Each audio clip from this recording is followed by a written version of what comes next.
How do we go about modernizing the fire service without completely losing ourselves? Because that was a big part of our sort of back and forths coming up to this. And you had some really, really interesting points on it.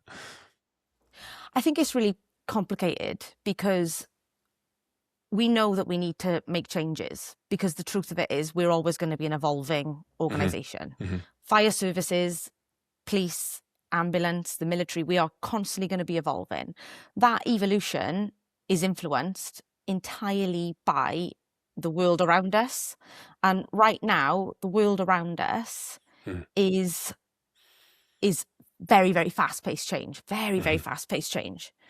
But it's generational as well. Like, I always laugh, right? Because there's not a firefighter that I've met in like my 19 years of service as they retire, or when you go out on a retirement do and you see retired firefighters, oh, we had the best days. Oh, we had the best days. And you go, yeah, because they were your days. Yes. My best days are not going to be your best days because I'm not you. There's survivor bias. Do you know what I mean? It's like, and also there's a recency bias. It's like you remember your bits.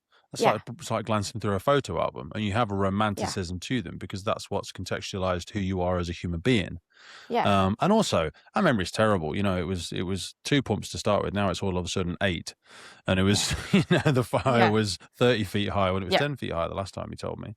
There's an element to that, but you're right. We are just a manifestation of the wider society, because we always talk about being a representation of society, and society is changing its psychological contracts like more than I'm changing pairs of pants sometimes. Do you know what I mean? It does seem like the pendulum is swinging. Do you know what the what's it called? Is it called, not called Johari's window? Johari's window is a psychological you're thinking the Overton window. Oh, bang! God damn, that's why I love talking to you. The Overton window shifts dramatically every sort of 10, 15 years. It seems to have shrunk significantly lately. And everyone is playing kind of cultural gotcha in the wider society. I think that's why people have fallen out of love even further, perhaps with some political movements. And also, even just with our entertainment, I remember someone saying to me probably like 5 years ago that they were like, the problem with films is these days, your WhatsApp group is funnier than some of the stuff you see on TV because it's been cleansed. But like you say, everything is always changing, and the world belongs to those who can inherit the change. It belongs to the student, belongs to those that can adapt. But it is, because I've reflected on this so much since she's sent some emails and we've had some back and forth on messages. I'm like, losing ourselves. What does that mean? Losing ourselves. Because I think about it like the brick, the house, the city, the country. I think of it self, team, watch, station, service, organization, sector, global. Do you know what I mean? It's like, and I think for people, when they change, some people fear being abandoned by their team or their service because they've changed to fit in. But then they don't know who they were. They don't know who they are anymore. Do you know what I mean? They've changed so many masks that they've forgotten who they are. And I see this to like actually put that in a lived example for people who are like, Pete, I think like you're just waffling rubbish there. Mums do this because you sacrifice your body, your social life, elements of your career, and you become mum. You become mum to baby or babies. Do you know what I mean? And you don't really have time to think about what do you want anymore, because everything is the thought of the thing that relies on you precedes any thought that you have. It's like, what's baby doing? What have I got time for after that? I'm doing this with baby today, so how much time have I got to see friend or whatever? And you just push all that stuff back until eventually there's no time for it. And then when that child, you said earlier, one of your children is 12, so my daughter's 13. And that is the kind of age where you start to, in theory, for unless your child has a special supportive need, educational need or whatever, you start to get a lot of your independence back.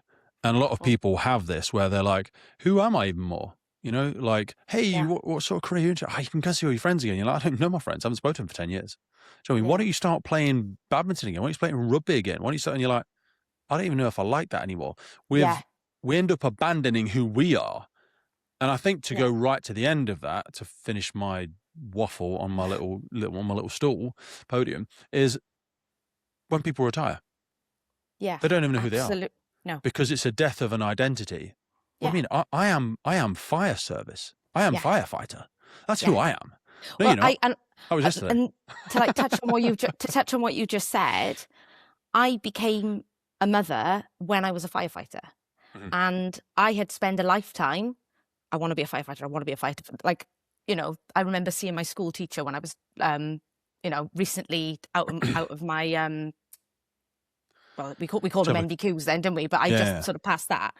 And she was like, oh my gosh, you always wanted to be a firefighter even when you were like tiny. And I was like, I know, like I didn't want to be anything else.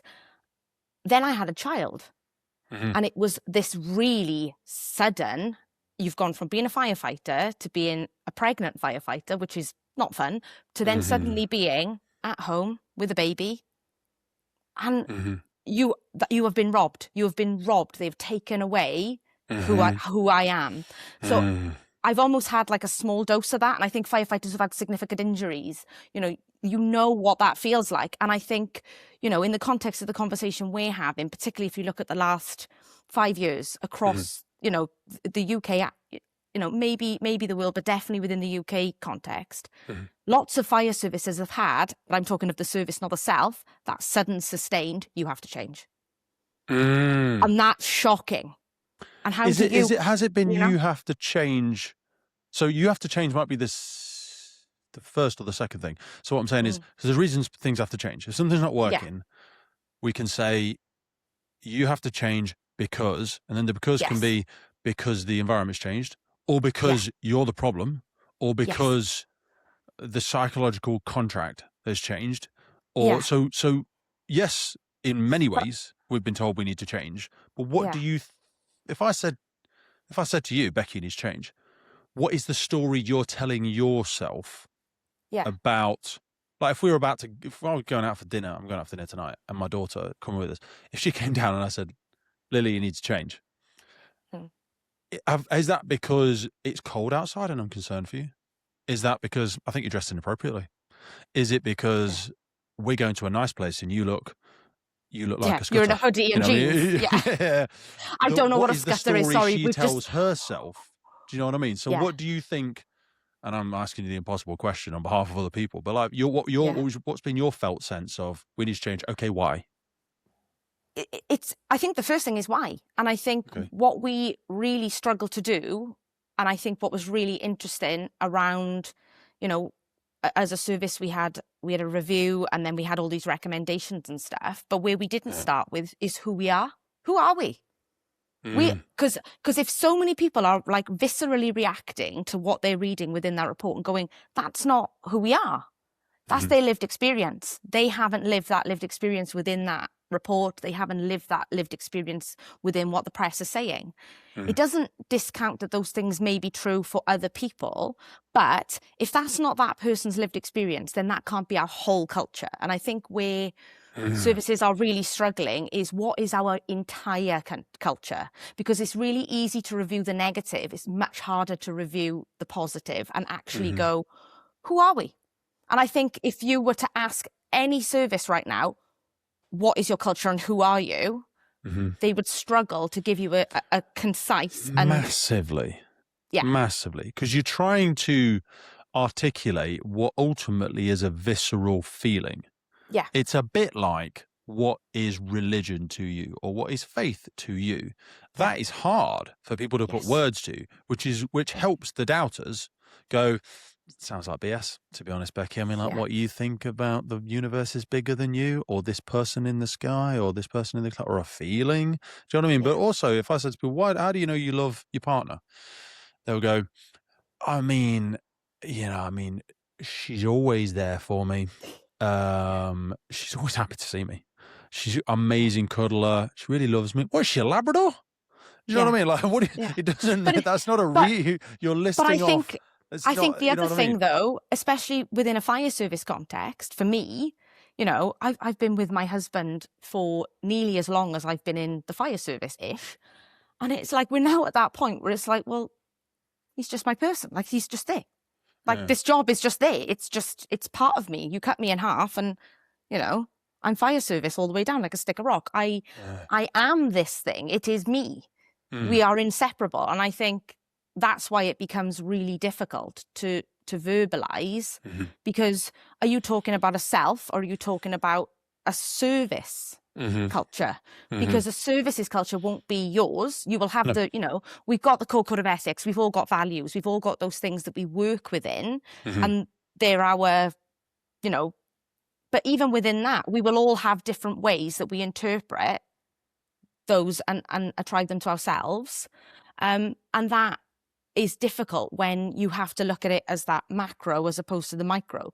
Me as a person, me on my watch, me within, my unitary authority and how I sit there could be completely different to that bigger picture. 1,000%. But when we take that micro macro, because I love that framing, to even a wider context, because what you said earlier about the societal element, there's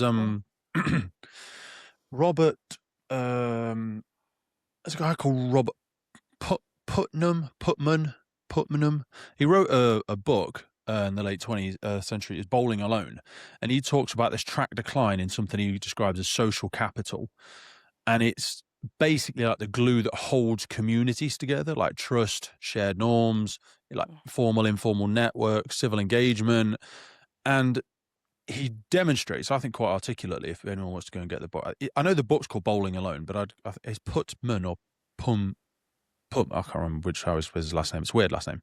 But like club memberships, community participation, union involvements, church attendance, informal socializing. How well do you know your neighbor? Do you know your neighbor at all? I wave at my neighbors and I'll take their bins in and all that jazz. I don't really know. I'm not having barbecues over the fence like we were 20 years ago. And as we've said a couple of times, but I want to keep turning this idea over in our head, there has been a massive decline in social capital. So are we trying to fix locally what is just a societal shift? And how do we do that? I don't know. I don't think we can. I don't think you can push back against, if something is happening externally, we as a service can't be responsible for eradicating something that we didn't create, right? No. So, and I'm going to go with something really simple, right? Misogyny. People will say, is the fire service misogynistic? Yeah, but that's not the fire service's fault. The world is misogynistic. The fire service sits within the world. That doesn't make the people in it misogynists. It just means that we are working within a framework of a society that functions this way. Are we doing all the right things to make that better? Yeah. Day by day, people do make good choices every single day, but you can't reframe something that we are all literally born into. Do you think the world, as we say the world, is consciously misogynistic, or do you think it has a structural predisposition to men in certain roles? If I'm trying to make assumptions of what you're articulating there. So I'm not articulating. Sorry, I apologise. I'm not you are looking at it from but I don't want to make an assumption of what I think you said. Yeah. Because trigger happy. Do you know what misandry is? Yeah. Yeah, absolutely. Yeah. So most women who, people that hate men, not necessarily just women. It can be men that hate men. Yeah, you know absolutely. What I mean? You can have women who are misogynistic, and you can have men who are misogynists. Yes. But everybody knows what a misogynist is. No one knows what a misandrist. But I don't think we look at it from. I think we do that thing, and it's exactly the thing I was talking about, sort of with culture. It's internalized. So whenever it's discussed, people take it personally and they go, I'm not that person. And you go, no, you're not. You're not that person. You don't actively go out. And I don't think you hate people. I think you're just working within a framework, like the rest of the world, where this is how society has been built and we need to change things before those things will become the norm. And that's just a process that we're always going to go through. But certain things are inescapable. And I think, there are power dynamics that feed into it that we we don't choose. How much of that is nature versus nurture? Because I want to circle back to social capital environments around fire stations in a minute, but I do want to back and forth this the misogynistic organizational structures, because I agree with you. So let's start with that basis that I agree with you. But I think the hidden threat of it is, and I might be sounding slightly performative and exaggerative now, but hey ho, it's a podcast. Yes, there are more men at higher levels of organizations. There are also more men in prisons. And there are all men, I think it might be more than 3-1 men that kill themselves versus women. Because we're just little testosterone monkey fueled things. But that's not the case. And we want to gamify things and all that sort of jazz. So I'm like, we have a natural, in my interpretation from things I've read, and I could be completely wrong, we are more risk tolerant. We have a higher risk appetite. And it's like, you remember, did you read Sabrina's book, Gender Bias? I haven't, but I've read sort of There's a great point in there where, through a variety of studies that she threads together to support, which is a good argument, when she says women will apply for jobs if they think they have 90% of the required and or desired character traits. Men will apply if they've got 30%. Yeah. You know what I mean? It's like, Pete, can you ride a horse? Yeah. It's like a big dog, right? I'm sure I'll nail it. What could possibly go wrong? Like, oh, I'm going to do a 6-month course in equine study, and I need to get my... Do you know what I mean? Great, admirable, but likely a man will go first, develop first, and move further forward. Yeah, and I wonder sometimes with those sorts of things, who creates that pressure? It's really interesting. Do women put that pressure on themselves?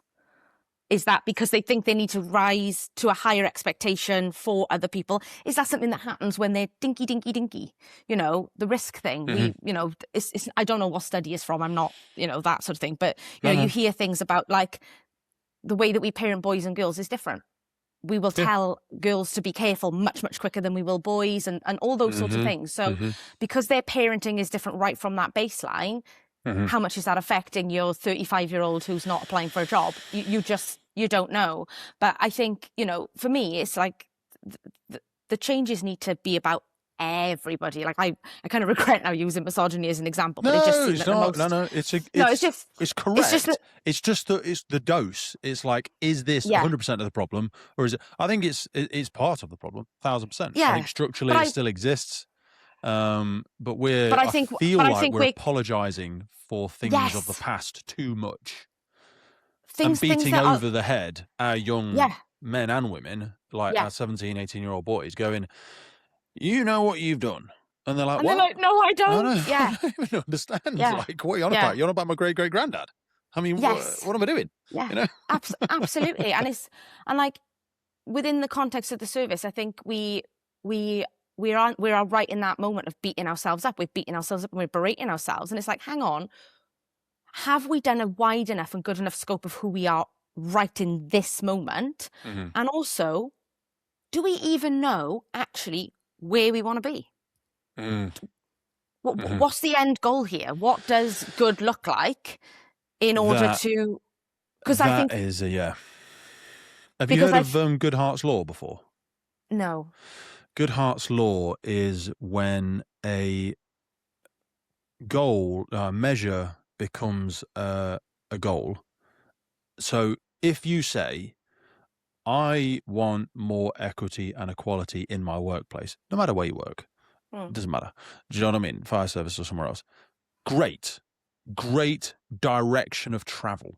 If you turn it into a metric, it starts to be gamified, and then it no longer becomes a good directional goal. Because that's, like you say, we have to have when does it look like complete? And I always try and pin down EDI leads in services. So when I go around talking and they go, we're aiming for, and I go, well, when do you know when you've achieved it? Because I think you're doing fantastic. I mean, you've got positive engagement, you've got positive, and not discrimination, but like when we give people opportunities and preferential treatment and stuff like that, sometimes you've done an incredible amount, reasonable adjustments, all this sort of stuff. When is enough. And that doesn't mean stop. No. But when have we embedded that value to an extent where it could naturally progress alongside our other values?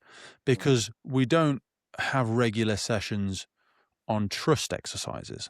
We don't have regular sessions.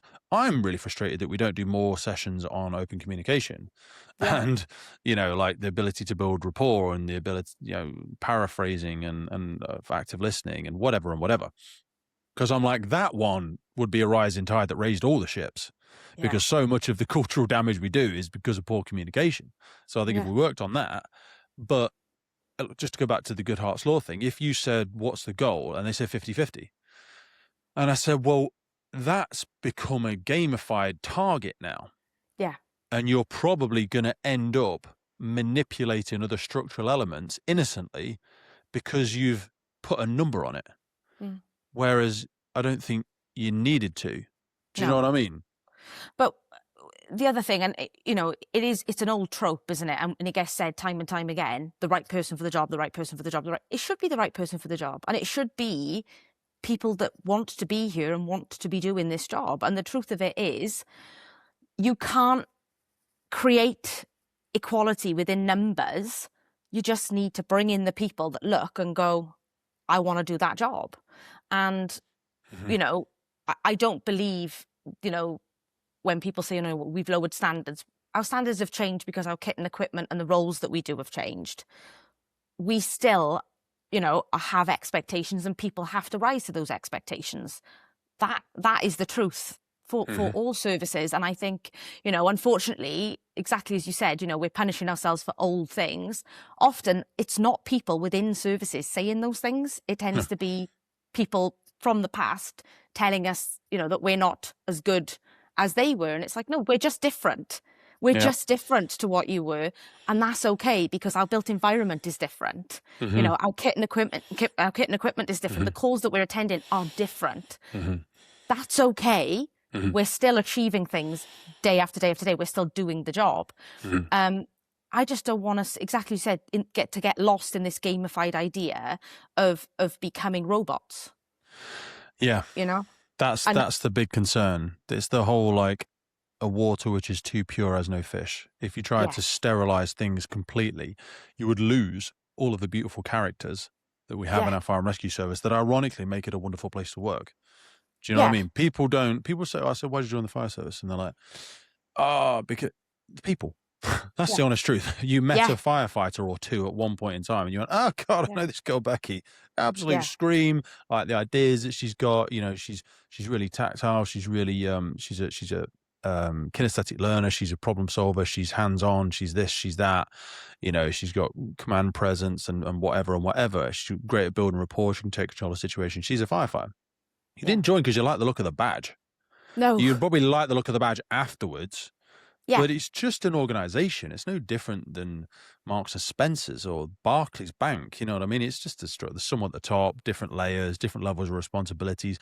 But it historically has always been a place where the beautiful clowns and freaks of society that couldn't find a home would go. My words, not yours. But they would. I agree. I'm one of them. Yeah, exactly. And they would go there and go, yeah, I think a bit differently as well. I would struggle to exist in a 9 to 5. So they come to the fire service, and then we try to whitewash that with the same corporate structure that exists in your Marks and Spencers or your Barclays. Do you know what I mean? And especially when you have governments inspecting them and going, you should be exactly like this. And we're like, are you any idea the level of undiagnosed neurodivergence we've got in this bag of cats that we've got on station? Yeah. Do you know what I mean? Yeah. It is that thing. We've got this fantastic thing in work. It's like the Do It profiler where people can go in, and it's not a diagnostic tool, but you can sort of see whether a diagnosis might be a good idea.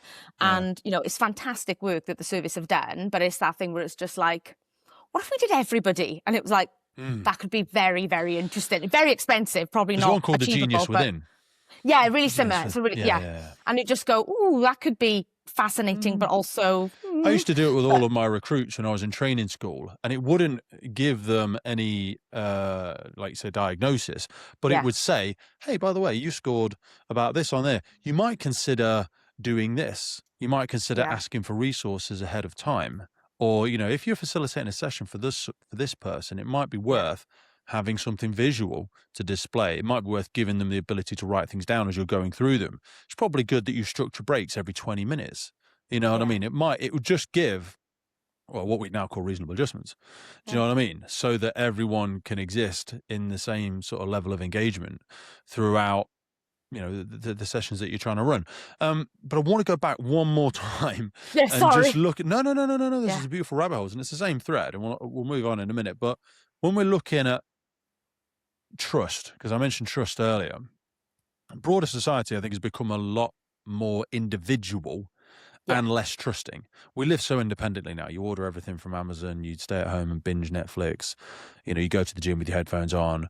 And the recruits and people entering our organizations today are shaped by that same environment. The service isn't immune to the psychological weather that's outside. And I wonder if we're experiencing internal, well, I don't wonder, I'm pretty damn sure we experience internal fragmentation, partly because the wider society we recruit from is simply more fragmented. Do you know what I mean? So my way of looking at this, and I think this is something that this is all services. We talk a lot about leadership. We talk about leadership all the time. We have leadership frameworks within the NFCC. We have leadership doctrines within our own services. No one talks about followership. Right? Yeah. And followership, Same way I think, that in the library there's loads of self-help books. There's no help others books, is there? No, exactly. And, you know, it's, if you consider, you know, the followership pattern, if we are to just even look, you know, if we look at the last 100 years of the fire and rescue service, you know, you've got the lost generation, then you've got your boomers. We know that they liked structure. We know that they liked, you know, they lived within a more authoritarian, and they were happy to, like, you've told me what to do, and I'm going to go over there and do it. Sir, no, sir. Right? Yep. Yes, sir, no, sir. Then you sort of had your Gen X that were kind of like, we're just going to just crack on because it's just, you know, sort of thing. And then, and then you fall into my generation where the millennials sit, and you're kind of pulled between two worlds because autonomy becomes a thing, right? The web gives us access to the world. Suddenly the world is in your hand in a phone. It's a global village, isn't it? Yeah. Yeah.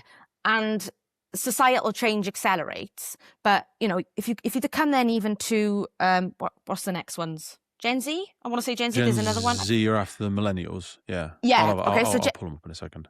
Yeah. So you got your Gen Z, and then like my kids into your Gen Alphas. Their school structure is totally different now. They come into a classroom and it's, you know, let's discuss this together. Let's make this an open conversation. Absolutely fantastic for the majority of occupations they might find themselves in. You know, they are going to be entering worlds that aren't even invented yet because of digitalization and all this stuff. And school needs to build different types of kids. But guess what? In the fire and rescue service, to extents in the police service, certainly in the military, we still need someone to make the kids that you go over there and dig a hole, and they go, okay. Yeah. Right? Because that's what our job sometimes is. And I think what we're really poor at is recognizing and almost developing our new recruits, because they're coming from these worlds, into understanding from that followership perspective of, I'm going to sometimes be quite bossy, quite direct. I may raise my voice because I'm in a situation where there's a pump running and there's, you know, and I'm not shouting at you. I'm not being mean to you. I'm not trying to make you feel bad. I'm trying to artificially create the same sort of pressure and stress that you're going to come under in 12 weeks' time.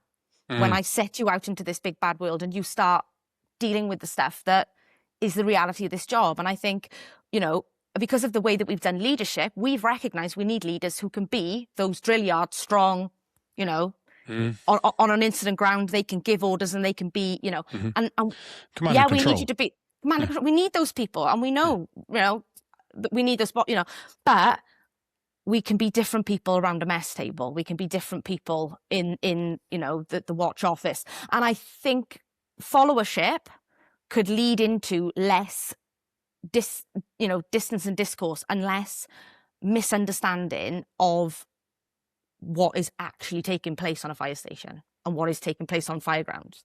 Is it because we are organizationally rewarded for our hard skills, i.e. command and control and stuff like that? You do your level 1, you do your level 2, you are recognized and almost gain social capital through your operational abilities a lot of the time, certainly for grey book frontline staff. You don't really get any reward for the soft skills organizationally. This is why I think we should do more things like 360 feedback. Because if we go, let's, Becky's going for promotion or whatever, and we go, let's have a look at Becky. Okay, oh crikey, she's a great level 2 commander, and she's had a few OPMs, and they've seen her performance operationally and gone, damn, she's amazing, and she's a hazmat officer, and she's a this and she's a that. But we don't go, hey, Becky's team, what's Becky like? Let's do some anonymous feedback. Scale of 1 to 10. How much do you trust her? Scale of 1 to 10. How much do you think she listens to you? Scale of 1 to 10. How much do you think she has the values of the organization? Would you approach her with something? Whatever. Do you know what I mean? What's her planning like? And if they said, I think Becky's a bit of a dick, And they'd be right. I don't trust her. I don't trust her. She's mean. Yeah. Because we could say, Becky gets such great performance out of her team. Now, there's a couple of ways to get it. Because they're terrified. I could just scream at you until you do it. Eventually, you'll do it just to shut me up. But the end of the metric will show you got a result. And I have the same frustration with like the people sat at the other side of the table. So like I was just asked to participate in some recruits interviews. And I said, yeah, cool, sounds good. When's the sort of standardization or training sessions for it? Because I like to think we're all singing off the same hymn sheet. And they said, oh, well, you've done your interview training. So when did I do that? And they were like, oh, yeah, I've got you down like a couple of years ago you did it. I thought, I don't remember it. And they said, oh, you probably won't. It was only a couple of hours long. I said, okay, what was it? So is everyone doing this interview training? They were like, yeah. I said, can you fail it? And they said, no, it's like, it's more familiarization, like we give you some techniques and stuff like that. I said, but not everyone would make for a good conversational partner, because they may be at a more senior position because of their greater ability in command and control, which wouldn't make for them to be a good conversational partner. They might be terrible at, building rapport with somebody, keeping them talking, making them feel comfortable, but we'll just let anybody do it as long as they hold a certain rank. And ironically, if you work in, I'm not going to like stereotype any particular departments, but if you work in certain departments where perhaps you work more alone with a tremendous amount of data or policy, maybe you're knowingly or unknowingly high functioning autism and you survive absolutely fine in society and you have got friends, but you prefer to work alone and you don't really like having meetings in person and you're just good at data. Sound like I'm really stereotyping people, but you would not make for a very good interviewer. You're probably amazing at your job and we need you. We need you. Hence why, we want more diversity in organizations. But then just don't go, anybody can interview. Because if you've got two of them in there, trying to interview a brand new recruit, their impact intended will be, I'm going to come in here, I'm really interested in listening to what the person has got to say, and I hope they join the organization. I hope they do really well. But you're giving them no visual feedback. You're not really making very much conversation with them. You're just writing most of the time. That person's going to feel terrible, and they'll probably have a really crap interview because they're interviewing to be a firefighter. And they're just a bit of a young knuckle dragger, want to get in there, get amongst it, really genuinely want to help people. They really do. Like, they're so excited about it. And they're probably not going to put their best self forward. Do you know what I'm trying? I feel like I went off on my own segue there. No, I totally get where you're coming from. And I think, it's interesting for me, you say about the firefighter interview. I think, this is like tricky, but like sometimes when we're interviewing for a firefighter, what are we looking for? Because we all know that, you know, the fire service is this brilliant and diverse, and, you know, you alluded to it there. There are so many different roles you can drop into, right? I am not naturally leaning towards business fire safety. Not my world. Okay, just not, you know, just. I think I'll talk about that. You know, I'm not going to interrupt you, but I think there's something people missing there. But anyway. Yeah, no, but it doesn't excite me and it doesn't draw me in. But I've got another 22 years to go. In 10 years, I might be a different person, and suddenly I look at that and go, change my mind. That looks really different to me now. Because I've changed and I've grown, and my perspective is different. But I think because of, you know, difficulties within promotion processes and how promotion processes are run, and how, you know, we do squeeze triangles into squares and squares into triangles because that's where the next job is and stuff like that. And that challenges us to go, well, actually, are you the right person for that job? But if we wind it all the way back to when we bring firefighters in at the front door, not everyone can be chief. Not everyone can be a GM. Not everyone can be an SM. There's not enough spaces for everyone to get there. So if we're interviewing at the front door that you could potentially be these things, we're doing a massive disservice to the fact that actually we need 30, 40-year firefighters as well, you know, or 20-year or 10-year. We need people who want to commit themselves to what is the whole point of our job, you know, and I think we fall into a trap sometimes where we lose the focus of what that 40 years could look like for that person. You know, when I was interviewed at 18, I was not who I am now, and thank goodness, you know. But yeah, how do you define? And I think it comes back to that thing, you know, right at the heart of it. Who do we want to be, and what do we want to be? Because I think that's, you know, I'm not saying that we should gamify. I'm not saying that we should have an end goal, but we need to have some idea. And I think if we really scratch the surface, we're kind of there. Do our people put people first? Yeah, every single day.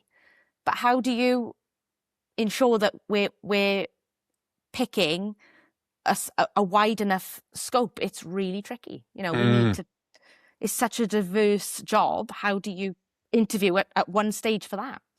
And also, like you say, at each different stage, typically we are having people that entered at different generations as well. So they will have an entirely different context, because those people that are in our senior leadership at the minute, most likely, will be the latter end of the boomers.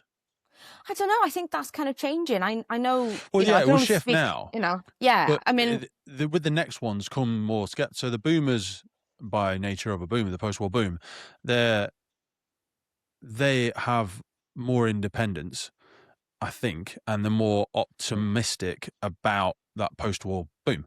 Do you know what I mean? They've got more faith, unconsciously probably, around how they can, you know, lean into organizations and trust them, and people will be looked after them, and you know, they had more abundance. You know, my mum and dad were able to buy houses, and their houses, you know, rose tremendously in economic value. Whereas when we look at the next generations, I mean, like our generation as an example, we joined in the mid 2000s. We started with analog, you know, we didn't have any smartphones, we didn't have any of that constraint. Yeah. And then we went through, even in our infancy, but we saw our parents experience it, the financial crashes, the wage stagnations, the housing affordability issues, job insecurity, which typically grew scrutiny. Yeah. Do you know what I mean? We didn't think absolutely. life was going to look after us as much, and we entered the workplace with perhaps a bit more pessimism and questioning things more than the previous generation before us. And I think that's led to us thinking more differently because of our pessimism in the historical structures, because we've seen things like the massive housing markets crash. You know, we've seen, you know, people lose their jobs. So we go, hang on a minute, this might not be a forever thing. We need to be more open to doing things differently. Whereas when you're saying that to someone that didn't experience it in their formative earlier years, because they were going through boomers or whatever, then they will just it's like the concrete of your mental mind, your mental framework wasn't built the same. You had a different ingredient in your concrete. So your initial reaction and thought to anything will go through a different filter than mine will. Because it just wasn't how you were, it wasn't your nurture, it wasn't how you grew up. But I think it even comes down to, and I don't know whether, the financial crashes and stuff influence this, but younger generations now, that Gen Z generation, they're about collecting experiences rather than stuff. So I think they've kind of gone, I'm probably not going to be able to afford a house, so I'll rent somewhere, but I will want to go on nice holidays, and I will want to, I want to see the world, and I want to experience things, stuff, things rather than stuff. You know what I'm I agree with them, say? though. But I've taken that pill big time. Yeah. I think we don't want to live longer. We want more experiences. Yeah, but I think that also that translates into their work. So they want a different relationship with their work. They don't. Their work-life balance expectation is very different. Yeah, but not even that. I think I acknowledge that when I joined the service, second day Friday, everyone knew what second day Friday was. Yep. You all went out as a watch. Yeah. Retirement dues. It didn't matter that you didn't know the person retiring. You go because one day you want people to come to your retirement due, so you go to the retirement due. All of these little things I have watched decline. Now, is that decline being caused by a fear of, saying something wrong, doing something wrong, this idea that you may end up in trouble? I think there's an element of that, but I don't think it's the full story. No. I also think that for a lot of this new generation, they're like, you're my workmates, you're my friends. Yes. Very true. And also our structures have reflected it. So as we've tried to become more equitable and approachable employer, we've come up with more rota and shift systems. So we have self-rostering, we have day crewing, DCPs. They're not all 224s, rigid structures now. And there's great more flexibility. So I currently work on a self-rostering station. As by its nature, for the public, like you pick your own shifts. We work 12 and a half, 13 shifts a month. But I probably won't work with the same people, maybe at all, that month. Yeah. Even though I'm technically in charge of them. There's only one watch manager, there's 3 crew managers, and then there's a load of firefighters. But I might not see some of my firefighters more than 2 or 3 times a month. Do you know what I mean? So trying to organise a social on these stations is an absolute nightmare. Yeah. But if we believed it from a leadership, well, it's whether it's what you're optimizing for. So I'm sure we still believe it. If you ask the blunt question, do you think socials are important to the culture of watches? Pretty much everybody's going to say yes. Yeah. But is that the main thing you're optimizing for? Because we would also say, I think looking after my own physical health is really important. And you go, okay, well, why do you drink then? Why do you eat like a pig? Do you know what I mean? Why don't you go to the gym? So, I think it's an important thing. Is it the most important thing? Is it what I'm optimizing for? So if we've optimized more for work-life balance and giving people, dads, mums, shared childcare, whatever, all of us better options, or more options at least, I always say there's no solutions, only trade-offs. So there will be a trade-off cost to that. And we've unconsciously perhaps accepted that there will be the ties that bind the culture will be thinner. But then if you're listening to an audience, as we've just spoken about, an audience of newer generation that goes, actually, I'm not really that bothered. Do you know what I mean? I don't care if we don't sort of do a social together. Even like we try and eat together as much as possible. So I never take anything to work with me except like some protein and some creatine. I don't take food with me because I want us to cook some food together. Now, I know some people have got different dietary requirements and all that sort of jazz, but my missus is gluten-free. She's celiac. So, I'll eat kind of anything. And I want us to sit together. I don't want everyone to disappear with the lunch boxes. And that's one thing I think people, again, at headquarters miss out on. I mean, some consciously still sit together, which is wonderful. And if I'm ever there, I'll try and sit in the canteen with them. And even if you've got your own stuff, which you typically will have. But you end up not. People will go off because they want their private time. I'm going to watch something on YouTube. And I go, can you not? Can you not? You know what I mean? But and this is where it kind of gets tricky, isn't it? Because how do you do that in a way that doesn't take away their autonomy? And how do you, but it's how you dress it. It's entirely how you dress it. So it's like, bring your lunchbox and we'll all sit together. Like, it doesn't matter what you're eating. It's the breaking of bread together as that unit. And it's those conversations and, we talk about, things, the old adage, there's no rank in the mess and all that sort of stuff. Yeah. Like we do recognize the division of where we are in charge and not in charge and stuff like that. But I think sometimes we do. I want to get onto that in a minute about meetings, green book, grey book, and that conversation in a minute. But I think it's a hidden lost cost. So when I think back to the Fire Service College, and I've done courses there, and you eat with everybody and the cost is built in, you pay for the meals, When you go back to services, I was at Lancashire again recently, and they still have a fully functioning cooking team who are in the mess for everybody at their training department. I don't know. I'm pretty sure they probably don't do it on stations. So, but at the headquarters that I work at, we have cleaning staff, but we don't have any people working in the kitchens, even though there is a really expensive kitchen on one of the floors. It's empty. Like nothing. The stuff probably still works, and I imagine you're allowed to use it, but like no one ever uses it because they just don't. But you're saving money. I remember when our training department stopped doing meals for you if you came on a training course, and we saved something like 50 grand. I probably got the number wrong. And they were like, massive. That's a watch manager's wage. One more watch manager in the department. I'm like, but there's a massive hidden cost to that. And they're like, well, people are adults, they can bring their own food. I know. And this is the whole, not everything that can be measured is worth measuring, and not everything worth measuring can be measured. Do you know what I mean? And this is the hardest thing about culture, because we go, right, I'm going to measure your culture, Becky. We've got to agree on some metrics. What's the metric? Do you know what I mean? Because if I say my service is the greatest service, my brigade is, okay, what's the metric? What size of it? Turnover? Amount of incidents you attended? Amount of fire fatalities? What's the metric? Amount of awards that you won? Yeah. Do you know what I mean? Who says the best of what? How long you've been around? You know what I mean? I don't know. We're not an organisation. We're not a service. We're not a sector that makes a budget. We don't make money. We don't go, our profits this year was this. And that's so difficult. So how do we measure? Like I said, measuring success is also measuring. How do you measure, what we are and who we are?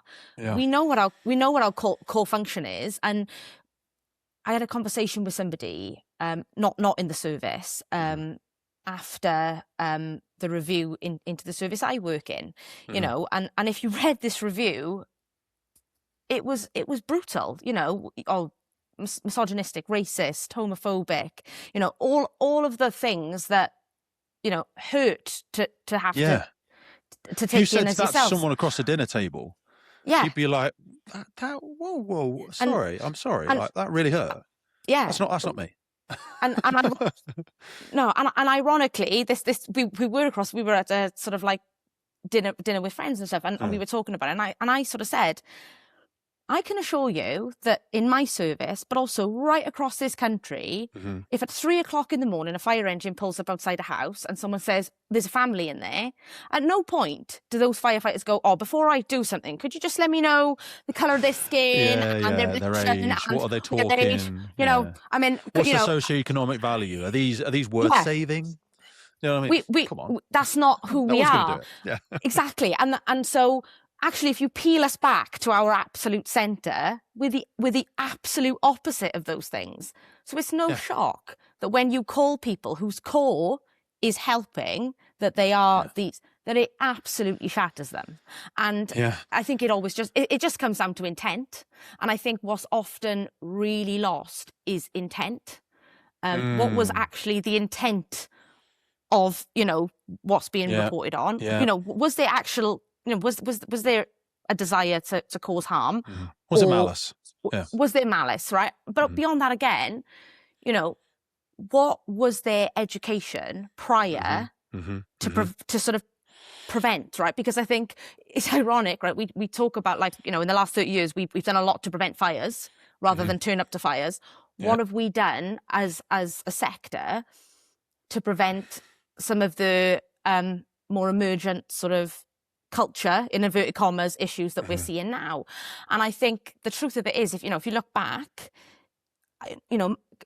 senior leaders would say, no, we've got good people. Yes, we do have good people, but they are begging you for direction as to how to exist as them in this new world. And the world is changing so quickly. How do you get ahead of that? Because in one vein we go, be yourself, Becky, and then we go, hey, not like that. Yeah. Not like that. Yeah. Yeah. Do you know what I mean? You're like, oh, no. Wait. Yeah. I've got some beautifully wonderful members of my team on the station that I work out, and one of them has been in the fire service longer than I've probably been alive, I think. And he is one of the kindest men I've probably ever met. He's affectionately referred to as Grandad.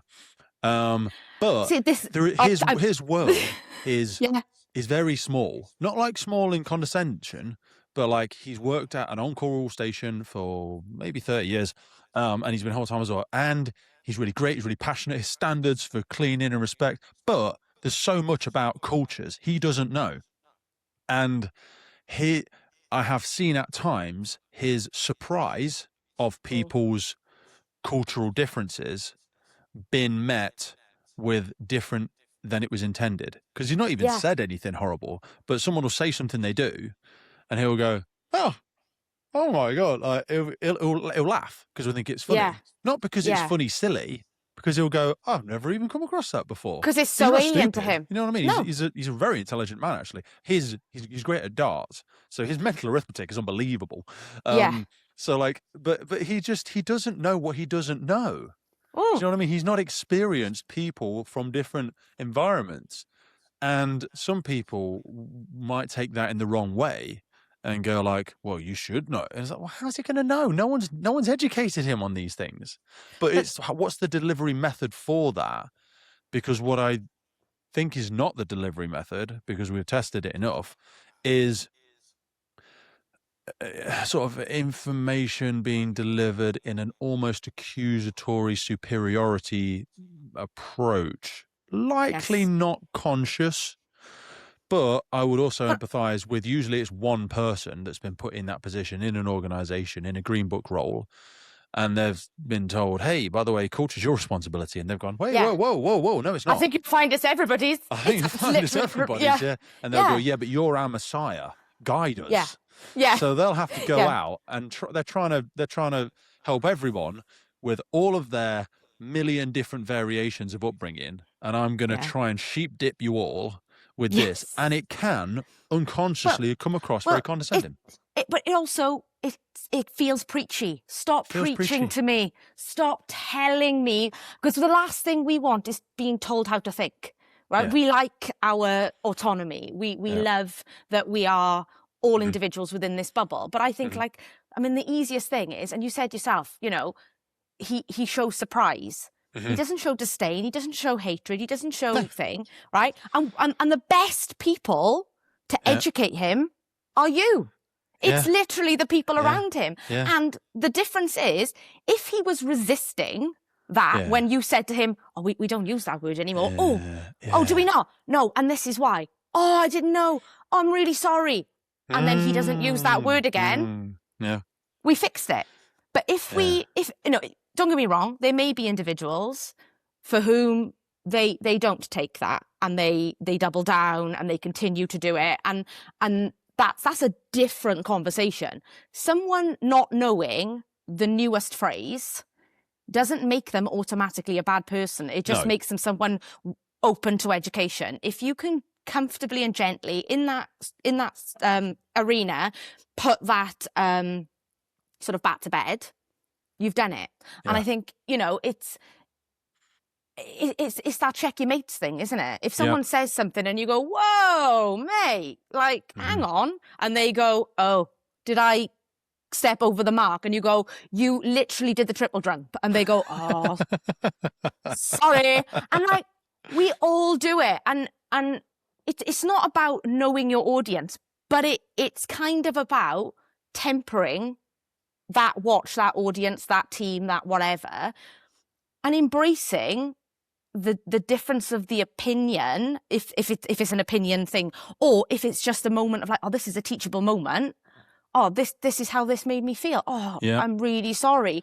And letting that sort of be the next thing. And I think we're actually really good at that. And I've sort of said a lot, I've been allowing people the kindness to self-recalibrate or explain their point. It's like if I have it with one of my team and I'm like, dude, help me understand what you said there, because what I think I heard was A, B, C, X, Y, Z, but I feel like that's not what you were coming across with, because I wasn't really sure. And then just offer them that invitation to reiterate what they were saying in a slightly different manner, because they probably stepped on a cultural landmine that they didn't see.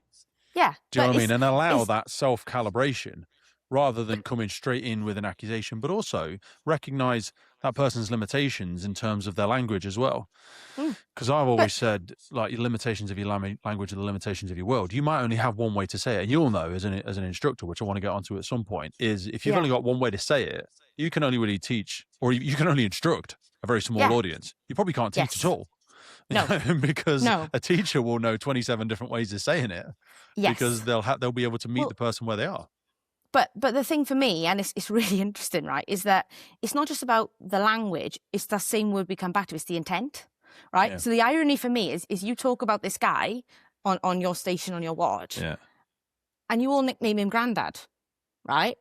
Someone somewhere could go, oh, that's ageist. You're being ageist, right? And I know that because I feature in my services report, I feature, right? Because I nicknamed and have for many, many years, one of my best mates, Gramps. Okay. Right? That's a common one as well. Yeah. It's on quite a few stations. No malice intended in any way, shape or form. My nickname's Bob, right? There's no malice. It's a Blackadder thing, right? So it's like, there's something Bob. About you, Bob, right? And it's stuck, right? Rowan Atkinson, right? That guy. Yes. And you gotta go, he's not the Messiah. He's a very naughty boy. Yeah. Right? But you just kind of go, where does this end? Like, because people will love that. Like, that's the old sweat on the watch. There's another one at another station on ours that's called Gramps. Yeah. And it's a term of respect. People go to him for background, for cultural reference, for helping the generational hand-me-downs of the stories. And, well, why is that thing on the wall? Why do we put that piece of equipment there? And he'll go, hey, come and sit with Gramps. Let me tell you, like, when we first opened this station, you know what I mean? And it's a term of endearment for him. Yes. He loves it. And he writes it on his locker. You know what I mean? and it is that thing where you go, did someone else write that on their locker? No, he wrote it on his locker. He's got it in special, put out, did it with a cricket. Oh, fair play. He's not done it with a trinograph. Yeah, he loves it. I think he's got a t-shirt with it on. Yeah, I think this is where it becomes difficult, because it's that we don't want to be told how to interact with each other. We just want support when that is taken to a place where it shouldn't be. Yeah. Mm-hmm. And I think this is where it's become difficult, is that we the sublime to the ridiculous is kind of how I would put it. And I think that's where, when I talk about sort of like the bits we can't lose, for me, that's one of the bits that we can't lose. And, and it's that intent thing. So I work on the team that I work on, where we've been looking sort of around transformation. You can have conversation, we can have debate. And one of my favorite ones to come back to is making the new starter make tea. You can't tell the new starter to go make tea. And I went, right, let me just take you to two different places.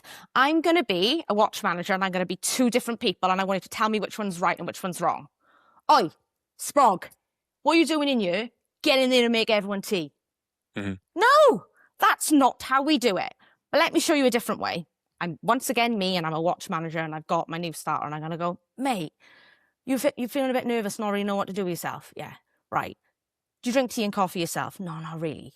Do you know how to make tea and coffee? No, not really. Right. What we're going to do, I'm going to come with you. You're going to pop your head round into the mess room where everyone is, offer them all teas and coffees, find out what they want, kind of take their order, right?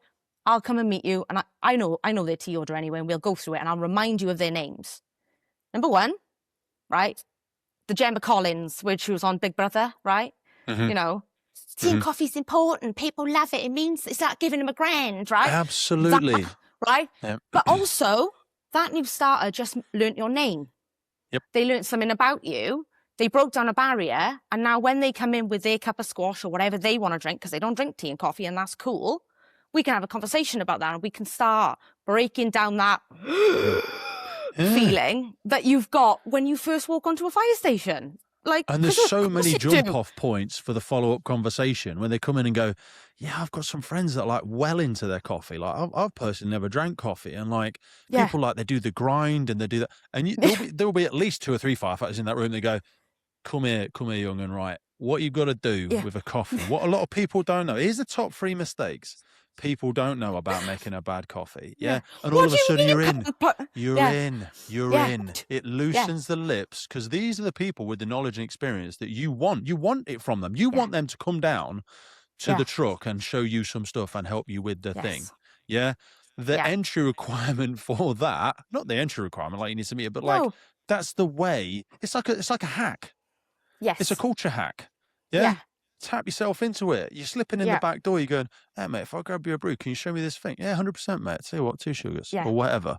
Do you know what I mean? That's the way you're going to get yourself into it. And also, even if you don't know how to do it, this is why I think we should still nominate people to cook on stations. You go, what do you tend to make at home, mate? Like you say, the 2 versions of Becky again, where she's like, you're making tea on Wednesday.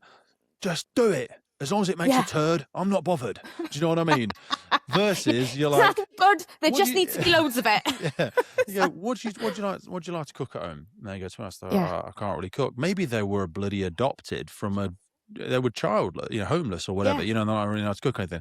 I'll tell you what, pay up with so and so because he loves cooking. Yeah, and that person will go, no dramas, mate. What we're going to do is we're going to do this, because I'll tell you what, Becky loves this, and actually so-and-so, he likes his steak, but he likes it like this. So what we're going to do, you get this. People love to tell you how much they know about stuff.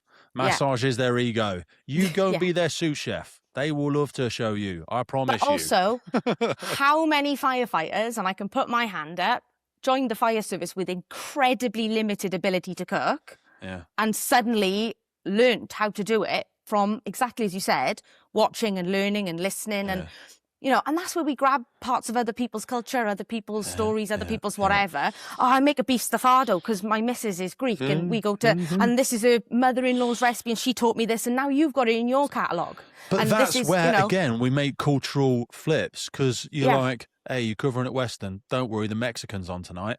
Yeah. Because he always makes great whatever. He makes great burritos. He makes great this. Yeah. Someone's not gone, excuse me, you're Indian. Can we have a curry? You know what I mean? They've not done that. They've gone, hey, mate, what do you fancy cooking tonight? And they'll go, well, I'll tell you what, have you ever had a traditional bolognese? Because I'm Italian. And you go, no, I've not. You know, we've got an Italian lady that works on my watch. And if we're doing pasta, she's like, I will cook the pasta. We're not touching my things. Don't do that. Someone's like, they're throwing a bag of pasta into a dish with some stuff. She's like, stop. Please, this is sacrilege. Yeah. I will. And we love it. And then we all learn. And then when she's not on, we're making it her way. Yeah. That is cultural integration in my world. That's respectful. Yeah. But if we go, someone says, oh, you know, you guys have that. We go, well, we got the Italian on the watch, haven't we? So we know how to do our pasta. Someone doesn't go, that's what you call her. Hey, behave yourself. Behave yourself. Clearly, you're missing it. You're taking this out of context. All right. Yeah. Do you know what I mean? But I want to segue in that to maybe zoom out to society again, because what we're trying to sustain there is the great elements, what you and I think in this echo chamber of the cultures within the fire service. And we look at society at large and we're trying to be, or we have an aspiration to be, or I think certainly in the UK, we are a multicultural society. Yeah. But I think we're getting our words wrong, because a multicultural society simply means multiple cultural differences that are coexisting within the same place, same nation, same community, different languages, different religions, customs, food, dress, family structures, whatever, which is fantastic because it raises all the ships. Yeah. But if I went to Germany or I went to France or I went to Tokyo, I would not disrespect or not align to their cultural values. If they said, well, we don't do that here, Pete, what we do is this. Do you know what I mean? I should be accepting and respectful because I've chosen to go to Tokyo. Do you know what I mean? And I might be starting to sound like a toxic Brit here, but I'm like, we should welcome everybody and give them space for this. But when you go to the extreme end of that spectrum, you end up accepting horrific things done to young girls where we're butchering parts of their body, or you end up with really weird stuff that you've become overly accepting of what you initially defined as a cultural difference, but the poison's in the dose. Do you know what I mean? Everyone's welcome and but we don't want to wash away all of the great elements to bring it back locally to the fire service. Do you know what I mean? That's where we don't want to lose some of those things. If is that making sense? I feel like I fumbled my way through that. Does that make sense? I kind of see where you're coming from, but I think it's a timeline thing. Right? Yeah. So I live in South Wales, and you know, the South Wales valleys, whether people see it or not, is a complete melting pot, right? Mm-hmm. So industrialization, you go from farms and Methodist chapels, right? Mm-hmm. Welsh Baptist chapels, small communities, mines, ironworks, all the rest of it. People come from Eastern Europe because they've got mines there. It's the same, it's literally the same coal seam. They come here because the money's better or there's more opportunity, blah, blah, blah. Italians come here because they can sell ice cream and set up coffee shops and do all of those sorts of things. Loads of Irish people come here. So suddenly you have Catholic churches and the Italians go to the Catholic church and all of these things grow over time. But they're like fourth generation now, so people don't even blink, right? Because they have had that time to assimilate and to become part of, the wider community. And I think, at the moment, I think this concept that, we are shifting one way too far or the other. I mean, we shouldn't accept anything that brings pain or negativity or, those things to society. But equally, I think we can't expect people to instantly assimilate into something that they need to grow into. And I think that's, it comes down to... And there's going to be growing pains. Yes. When someone joins the fire service, there will be growing pains because they're, we're maintaining the deep civic values, like we're happy, equality under law and freedom of speech and respect to the democratic process. Everyone's got individual rights and all that sort of stuff. But merit and competence still matter.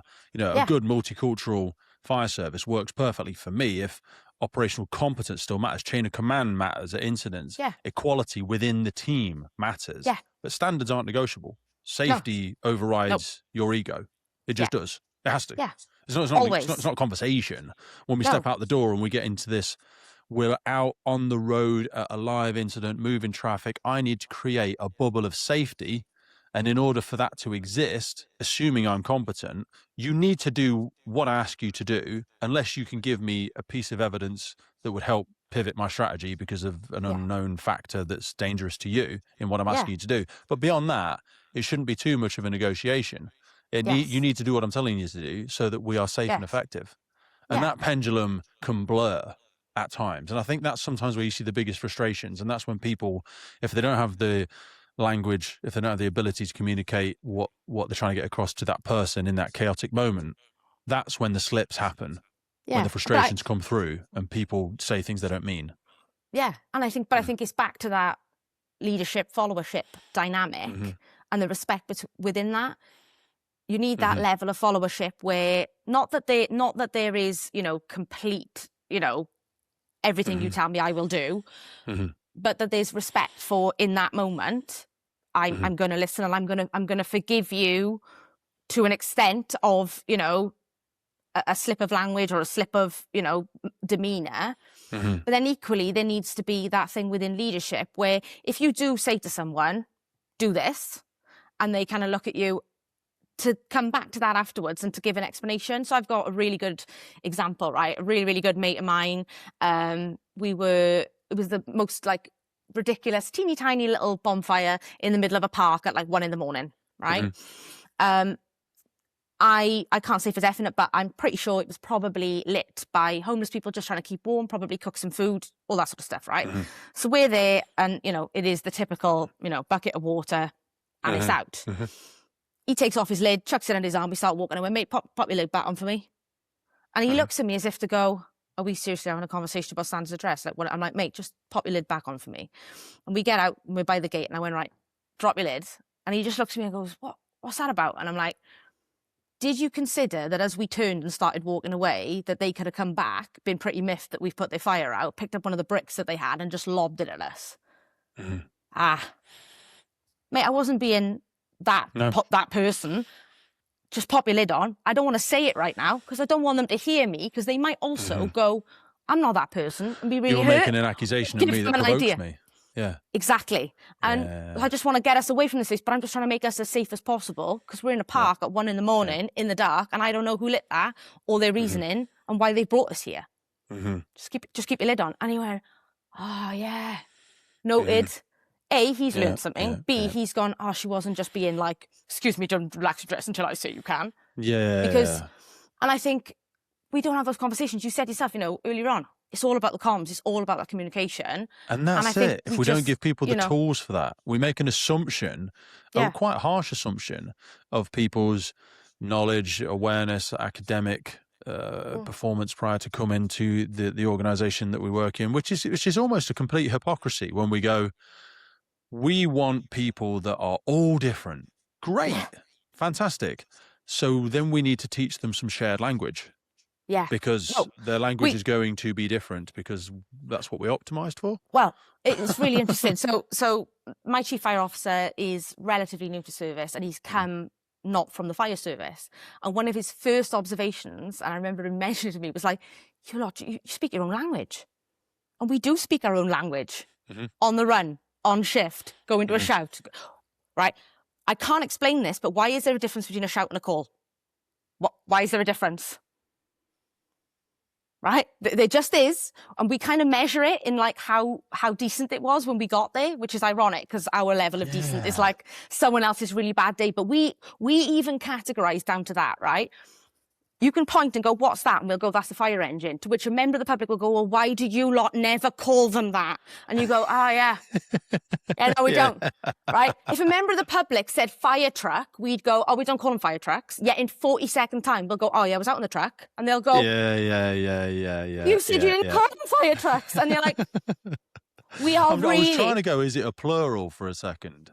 Like, it's not. Is it, we have a shout, did you have any calls last night? But then if you're downstairs and you might shout over the phone and go, fire call. Do you know what I mean? Yeah. But you might also still shout, we've got a shout. Do you know what I mean? I don't know. You've hit me there.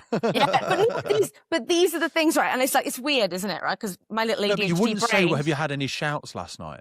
No, you just wouldn't. You'd say, do you have any calls? Yeah. Why are we the way that we are? I don't know. I don't think you'd use shouts in a multiple. I don't know. I don't know. You've proper done me there. But you're right. It is. We have our own language.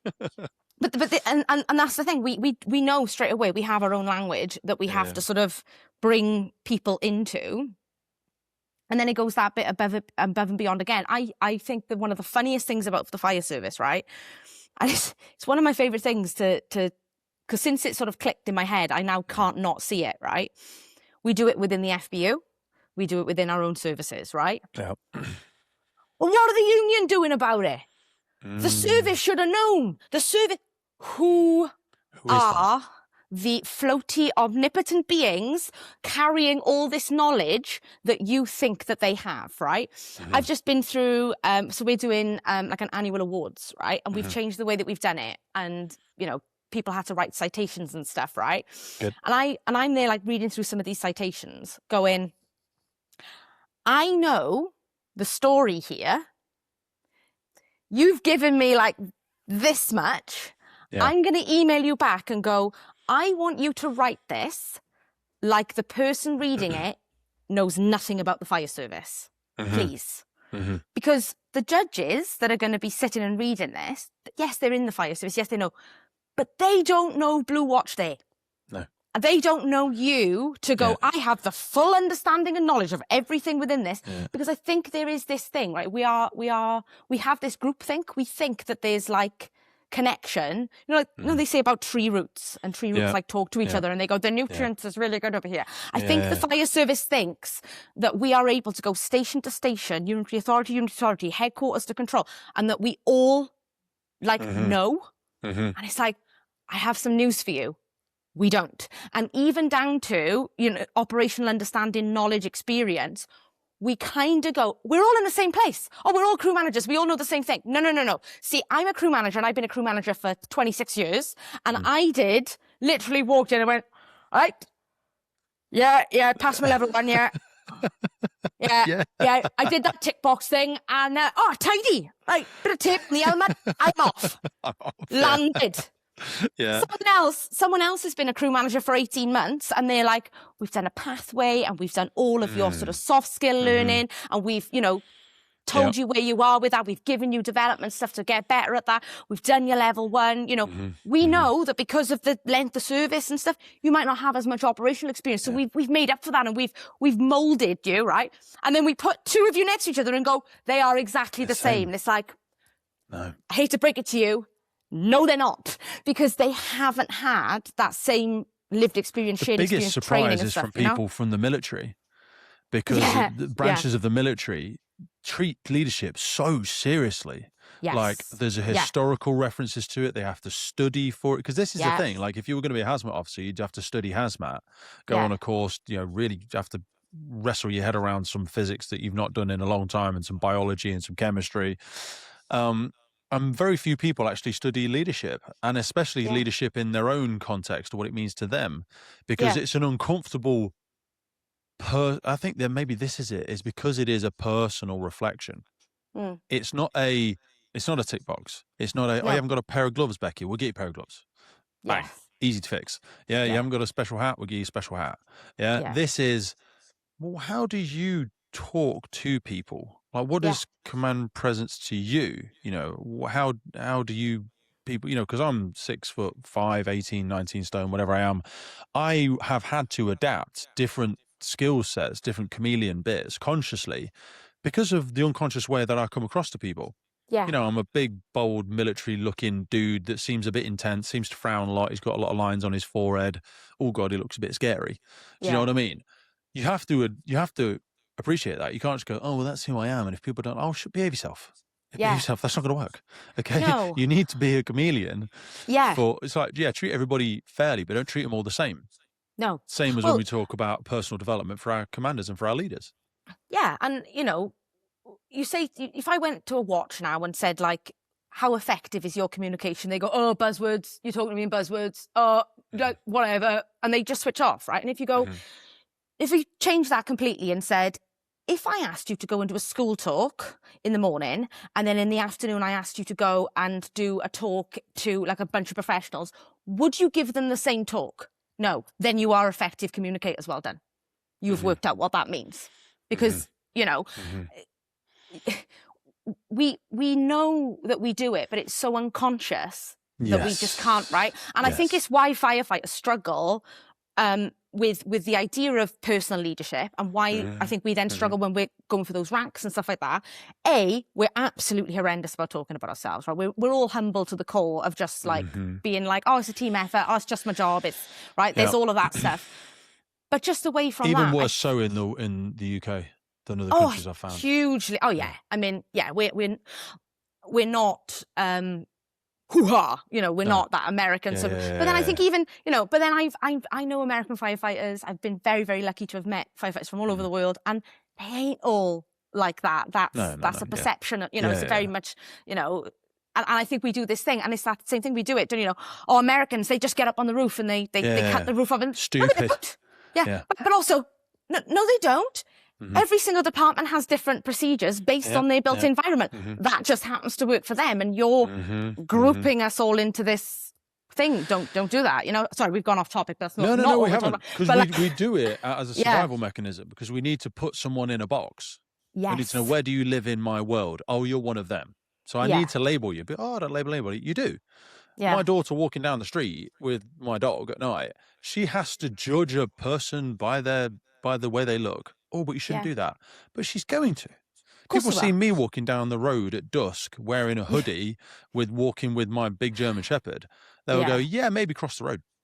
Yeah. This guy might be lovely, or he might be a serial killer. And that's the dog that eats his victims. Do you know what I mean? But it's not worth the risk. What's the word? No. It's not worth it. It's not worth it. So we do all judge people by the interpretations that we have of them. And, to circle back to our perception of different organizations, but also in different nations. But it's part of the limitations of your world, because you, me, different travels, put yourself around there, gone to different services, And people go, oh, look at you. Well, it's usually because you've put yourself in that position. No one did you a favor. Like, you had to put yourself out there willing to look like a dick, and often did look like a dick because you didn't know. Yeah. But the more someone said it to me years ago now, and I probably say it too much, but like, the more your island of knowledge grows, the more you're sure of ignorance, the more you realize you don't know. The more you learn, the more you realize you don't know. But if you've sat in your beautifully comfortable ignorance, same service, same station, same watch, maybe for the same 25 years, you're like, well, you've got a very small reference map of what is, and that's why we do, to go back to your point of like, well, yeah, so-and-so's crew manager from wherever, so-and-so's an LF, so-and-so's this, lieutenant from Brazil, same as me. Absolutely not. But I'm going to say this on a completely different flip. Ironically, sometimes we are. Like, there are moments where you just go, ooh, how are we all so different and yet all still all the same? And that's the bit, isn't it? And it's pulling out those bits where you go, where we talk about the culture we protect, the culture we keep, right?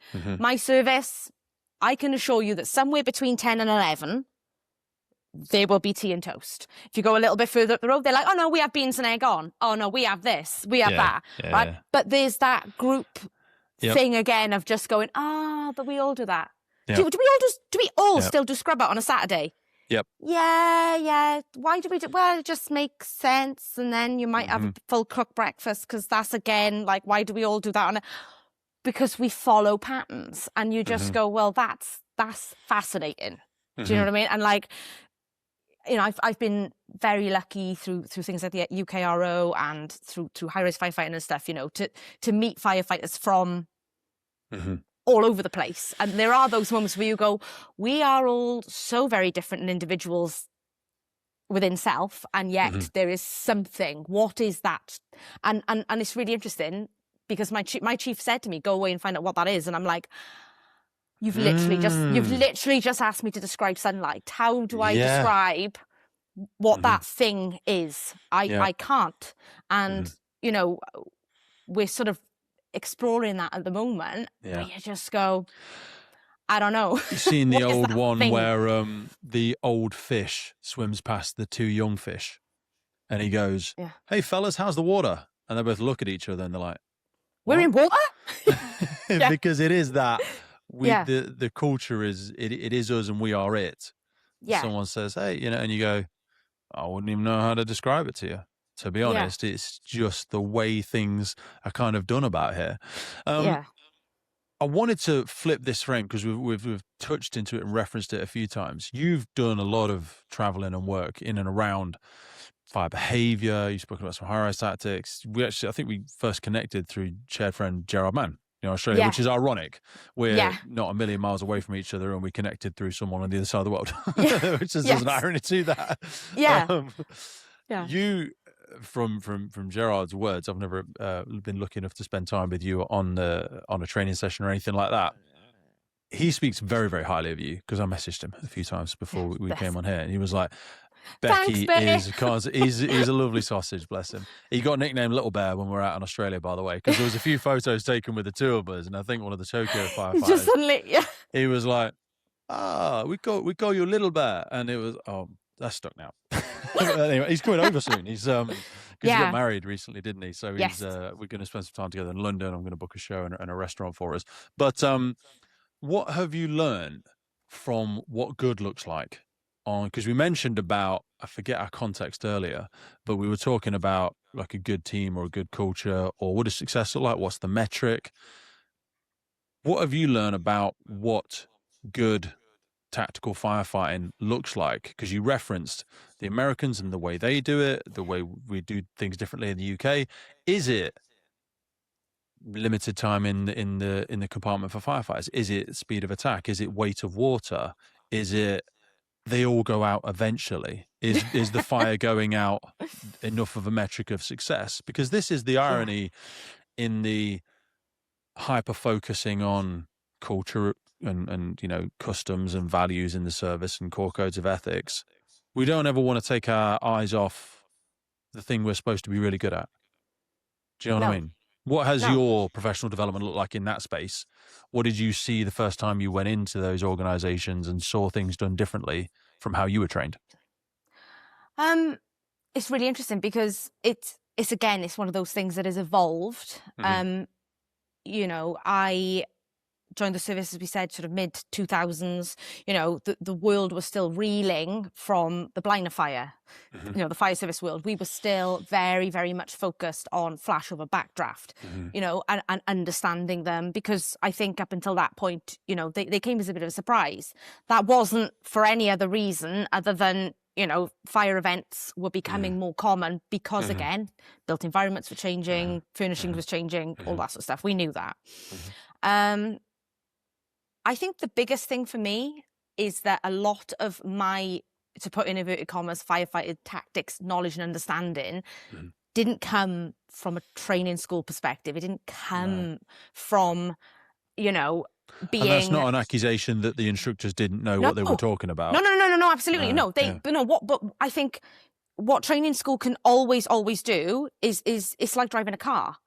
You know, you will go and have a driving lesson and you'll pass a driving test. You will pass your initial BA. And yes, you can go and get in a car and you can drive that car. In 10 years, you won't drive the car like you did on your test. No. You will be a different driver. That's firefighting, right? And if you just drove the way you drove in your driving test, in certain environments, you might actually be unsafe on the roads. Exactly. Well, you know, because and you'd, the way you do or don't react to the environment sort of around you. Driving this terrifying, you know, terrified, you know, you might never go on a motorway. It's just, you know, you shift and adapt to what's around you, you know, and beyond that again, you know, you might, to stay on the same analogy, you might learn to drive a lorry.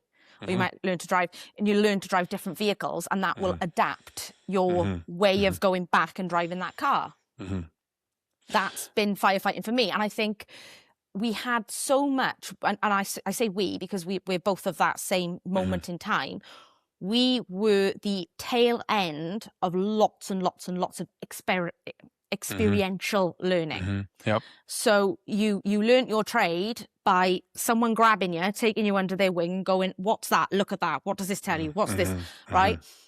We talk about sizing up buildings now, right? And you go, I have never stopped and gone, this is a 2-story stone-built building, which I just do it because it's automatic. My brain looks and unconscious competence, exactly. And I think, you know, we talked a lot earlier on about, you know, competence and standards.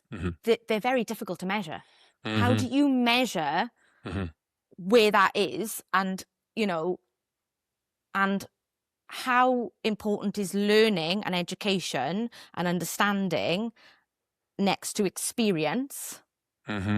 Where do we meet this middle ground? And, you know, But also, what was your experience? Oh, you mean sort of like personally?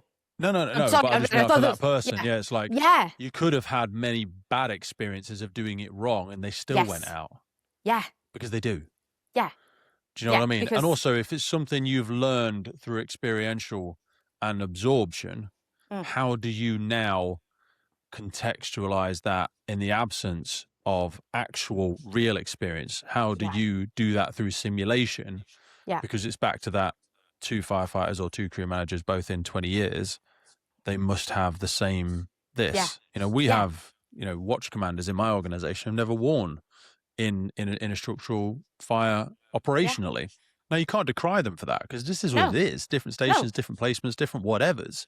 Yeah. But how do we then unpick the things that you and I may perhaps have just absorbed? And also, we add in a very random layer, which would be hard to duplicate, of various pieces of international travel, instructor qualifications, whoopsies done in safe environments, that is probably very expensive and hard to duplicate. Yeah. But then when you do talk about a size up to people now, whether you're doing a BSAF model or you break it down into a more of a UK context and just try to talk about ventilation profiles or windwards, you know, whatever it is, it's like you're starting at 7. It's like when you come to a recruit and if you talk to them about pumping on their first courses and go, right, we're going to talk about centrifugal forces, or we're going to talk about the problems with physics and lifting water, and you've started at 6 or 13, and they go, whoa, or they might not go whoa, because they daren't, look silly, but you really need to go, water is wet. Yeah. Let's start where we all are. and move forward from there. Do Yeah. you know what I mean? And, So I'm just going to pick up on like one of the words you used there, which was ventilation, right? It's one of my favorite ones. So when I'm teaching high rise, and we talk about ventilation, the complexity within a high rise structure and all of the different, you'll cook your head, right? Yeah. And I will turn around to firefighters, and it was brilliant when I was up at the college. I was really, really, really lucky, really blessed to be invited up for women in the fire service to teach some high rise. And what's brilliant about that is that you then end up with, non-ops and ops people all in the same space. And you start talking about ventilation, right? And my first question when we get to it is I will always say to people, what is ventilation? And if you say that to firefighters, they go, well, we got PPV fans and they'll have like extraction, and they start instantly making it sciencey, and they start making it instantly really, really complicated. And I go, right, everybody stop. And then, in the circumstance where you do have non-ops, you go like, what's ventilation to you? And they go, is it just air moving? Ding, ding, ding, ding, ding, ding, ding. It's just air moving. If you make this way more complicated than you need to, you're going to wrap yourself up in massive complexities here. And also you'll lose more people in gaps because you're jumping from tower to tower of complex topic. You're leaping and going, oh, right, bidirectional flow path. And then you go in positive pressure attack, and you're jumping from, blowtorch effect. And people are like, what the and you'll lose so many people in the gaps if you don't well, but like you said, small, slow, logical thread. You're going to be starting at 7 because you've already assumed that they get that it's air moving. And if you go right the way back to ventilation is air moving, if it's clean air moving, good.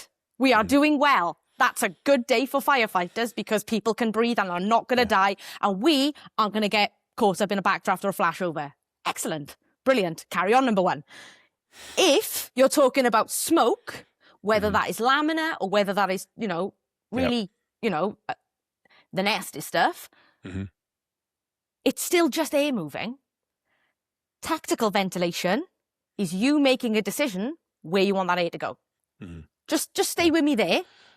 If we build from here up, when I then tell you that you opening that door is a tactical ventilation decision, you get it. Because I've told you that you've made a decision to move the air. If you don't start there, everything that comes, it's a bit like Charles Dickens. The Marleys were dead to begin with. Right? I recognise that the quote I just used was the Fitz version because I said the 2 Marleys, right? But if you don't start there, nothing else is going to make sense in this whole story. Yes. So, great example. Thank you. So I just think, I literally just turned into the Great Gonzo, but it's fine. Mic drop Rain Man moment. But it's the same with absolutely everything, right? We talk about, what's your water strategy? What's, and I am going to use the term, and it's not the best term, right? But you can only piss with the dick you got. Yeah. All right? So if you turn up and there is no hydrant and you've got 1 tank and you have committed a crew to effect a rescue on a hose reel, but you're not going to put the fire out. Right. Did you effect the rescue? Yes. Is the person dead? No. Has the fire gone out? No, I didn't have enough water. I was waiting on X, Y, Z to be put in place, but I made a tactical decision to do this in that moment. Right. Because but I think sometimes... Was it a conscious decision? That's where people can fall make down. Errors, sometimes fatal errors. Yes. Because it's not that you did the wrong thing. It's that did you consciously do the wrong thing and understand the limitations of what you were doing when you did it? Yes. Do you know what I mean? And ergo knew where the line was when you said, right, this is a plan until. Do you know what I mean? This is the direction of travel up until, right, survival, we've made rescue, and then we're going to withdraw. But we've already accepted we're not going to put the fire out. Yeah. You know what I mean? So that's not going to be a surprise and or a failure with the limited resources that we've got. Yeah. But you can't just walk into it with the utopian desire to be able to achieve all these things. I'm going to control the ventilation profile. I'm going to save all the casualties, and I'm going to put the fire out, and I'm going to limit it to the compartment of origin.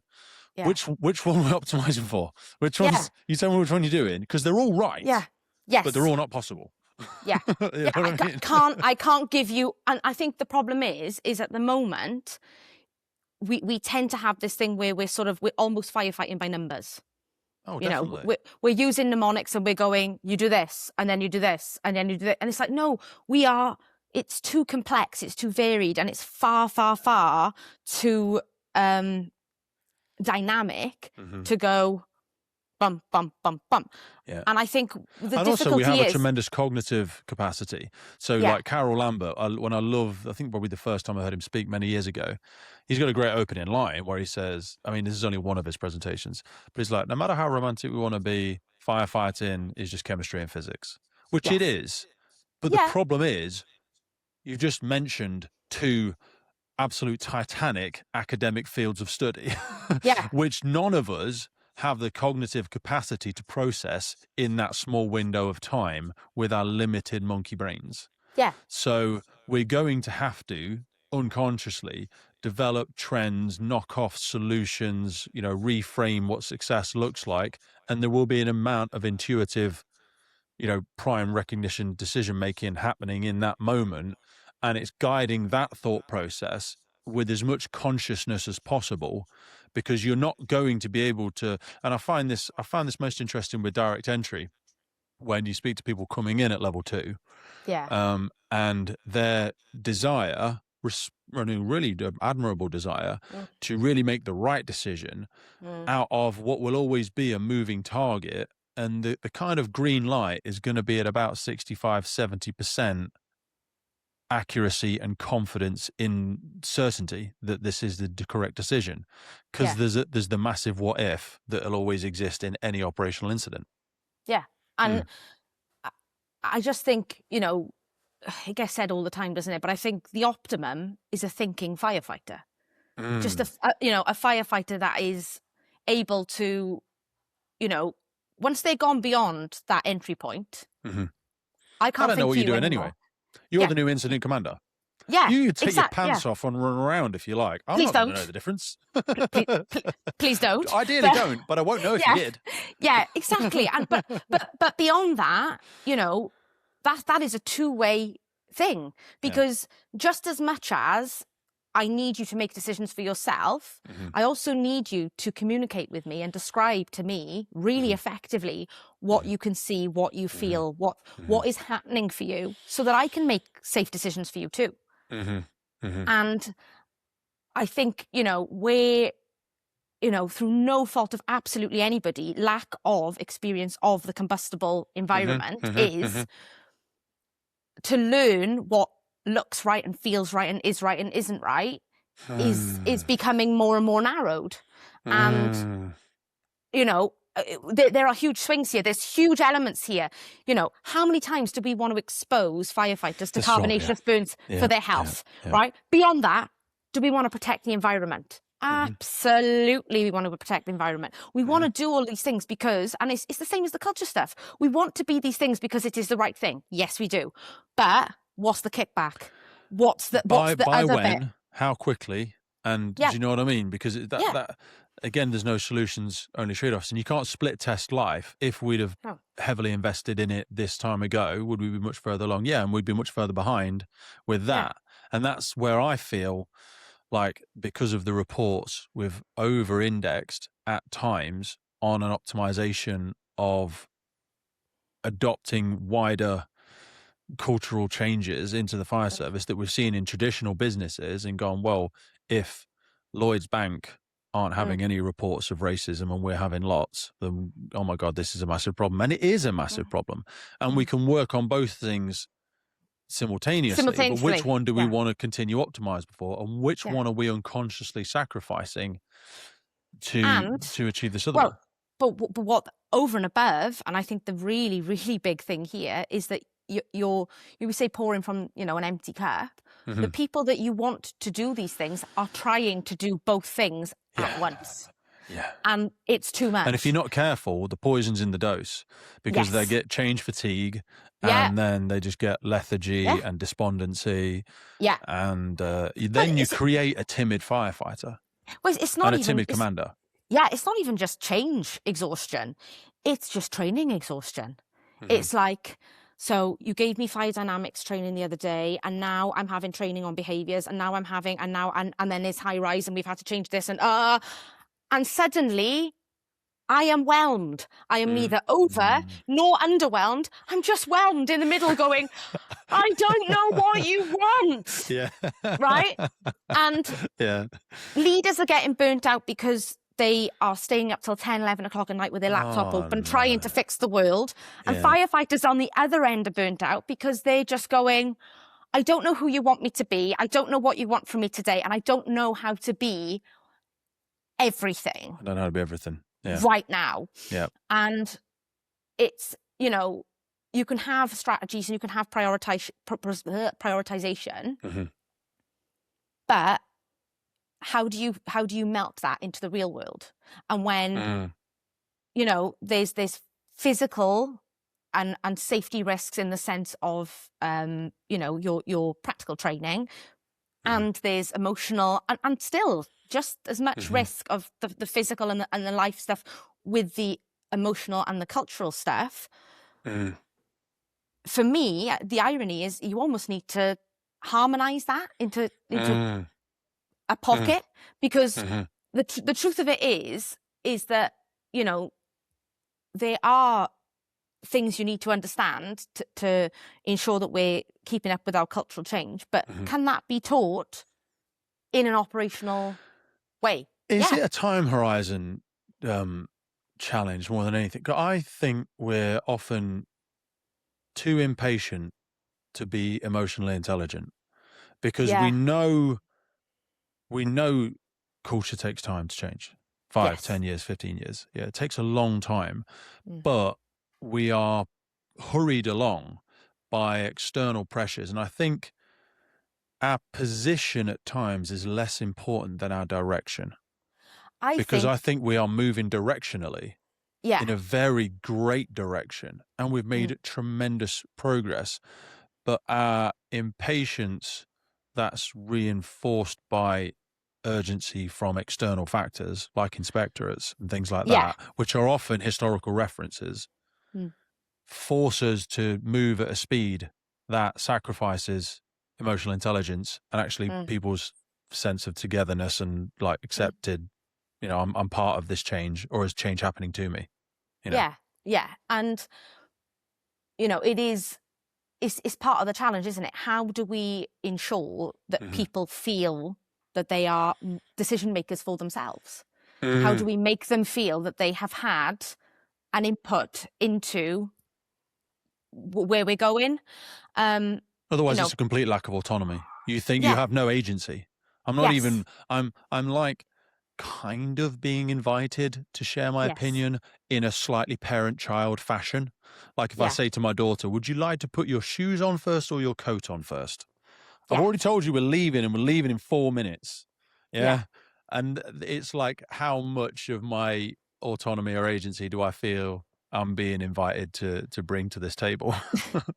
Well, you know, it's really interesting, right? Because like when we talk about firefighting, right, we all have like, maybe not all, some of us are big nerds, right? But we all have people that we look to. We all have books that we read. We all have, right, we can name the people that you go, they know, they have all of them. We should listen to, do it the way they said. And you know, my personal fire god, bless him, you know, his book, if you read it, is just like, at the end of it is like, in this situation, this is good. Might not be for this one though. And it's like, because you can't go, do it like this, always like, you know. Always like this, You know, I find myself just rolling my eyes because I'm like, I don't want to listen to an argument between 38 and 45 and 52. I don't care. Just put wet stuff on. Put wet stuff on hot stuff effectively. Just, you know. And don't make good the enemy of perfect. Yes. You know? There are certain inescapable facts. The quicker you can get to the scenes of operations and put water on a fire, the better. You are 6'5". I am 5'4". My hands are tiny. I wear extra small gloves, right? Can I get a 38 to operations quicker than a 52? Probably. Yeah. That doesn't mean I'm not a good firefighter. I've just got little hands. Yeah. And I'm just, and, it's a bit of sort of learned experience and stuff, but it's also techers.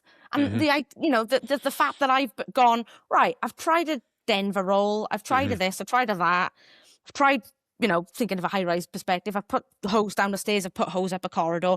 Yeah. I like a Cleveland roll, right? And the irony for me is if I look back in time to, 19 years ago when I was a baby firefighter, being taught how to use a 45 in a fire. Chris Reesfield, who's a fantastic instructor, and he still hangs around the training school now. I'm stood in the complex, in the BA complex, and he has taught me to coil 45 and then flip the coil over. It was a Cleveland. Yeah, basically. Yeah, we just didn't have the words for it. Yeah, we didn't have the words for it, but these are not new.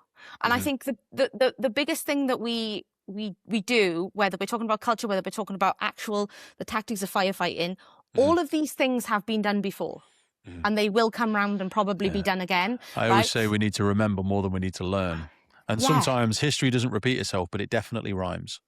Absolutely, definitely rhymes. Like we went away from just hanging up bits of traffic tape and going, open the door, traffic tape moves, close the door, it doesn't move. We went, and then we came all the way back, and we went, that's probably a good visual. And it's like, we know that everyone needs different levels, and that's cool. But so long as we all start, you turn on the Nintendo and go level 1. You don't like turn it on and go level 56, and you go, you're right, I'm a 56er. Yeah. I don't know. Right? Yeah. And I think that's sometimes where we're going so wrong. And I think, and this is... Is there an element there that we don't spend as much time... I want to have more teachers on the podcast, because my sister's a deputy head in a primary school and my missus is a secondary school teacher. And they ask, when I have conversations with them from when I was in training school, we're ultimately in adult education, but we do very little study of teaching. Certain services will do a level, do a petals, or they'll do a level 3 or whatever it is. But like, we don't, my missus, her degree was in pedagogy, about the art of teaching and learning and all that sort of jazz. And I'm probably bastardized, I'm probably getting that wrong. But effectively, it's, how do people learn and how do we nurture their learning? We don't spend a lot of time doing that, I don't think. That's why we do have instructors. Yeah. We genuinely have instructors. We don't have teachers, really. Well, but I think there's an interesting thing here, and this, it's just my opinion, and it's things that I sort of look at. But I just think within a training school perspective, absolutely improving that. And we do that, as a service, we do that, and we have that as part of, the profile to be within that area. But I think, it's a is bit that like... a privilege of your size, though? Oh, yeah, almost, probably. Or is it a privilege of your prioritising it? Because anybody can do it, but it's just you might do it on a smaller scale. Is a financial priority. We have the finance there to do it. Could Everybody that be has the finance. It's where are you spending it? Yeah. That's ultimately it. You might say, we've got no money in training school. And you go, yeah, but you've got nicer trucks. Yeah. And it's not that you're going to change it today. No. But again, back to the direction. Do you have an intent and direction over the next 10 years to move more towards that? But I just think, like, when we talk about teaching, it's a really interesting one for me, right? Because it's a bit like leadership, right? Definitely. Everyone knows, right? I could go today on a school visit and see some 6-year-olds and go, natural leader, right? Because you can identify, right? We know that they're there. We know in the fire service that you've been a training instructor, I've been a training instructor. You hit about week 2 and you go, leader. Because it's there, right? That's the same with teaching. Some people are naturals right? They just are. And I think absolutely have training courses for it, but also we just need to recognise where those people are and go, you're good at that. Off you go. And I think, and I'm speaking, again, that's the mistake we made in a lot of services where we're like, only crew managers can become instructors. You got that wrong. You've got that so right. And I'm very proud. I'm very proud. I know what your intention was, because you went, well, a crew manager's experienced. Yeah. And you went, we want experienced people making, and I get your logic thread. I get where you're going. I don't think it was even just that. I think it was also just like, you can't tell someone what to do unless you've got something on your shoulders. Old school thinking. And it's a role map thing as well. It's not in your role map as a firefighter. Exactly. Well, but I think like the key teachers across the service are your watch manager, crew manager. They are your key teachers, right? Whether we want to properly, like, don't get me wrong, those as in the ones that are usually doing it. So no. What I mean, not from a training school perspective. Now, I do apologize. I mean, like, from a service perspective, they are, for me, they are your sort of head of year and your teacher, right? If we want to sort of like think of it from a school, right? And then if you think of your station commander as like the headmaster. Or head, no, I shouldn't say head teacher. Sorry, very naughty me, right? But like, if you think of like a watch perspective, you're the one doing the learning and the teaching. You're the one evaluating whether or not that person knows that. You're the one who sees them day in, day out. You're the one debriefing them post-incident to see how well that was done, and you say about like doing 360 assessments. Are we genuinely assessing people in not just their knowledge and understanding operationally, but their ability to explain that and ensure that it's there in their people? We're not. I don't think we have the emotional maturity for it.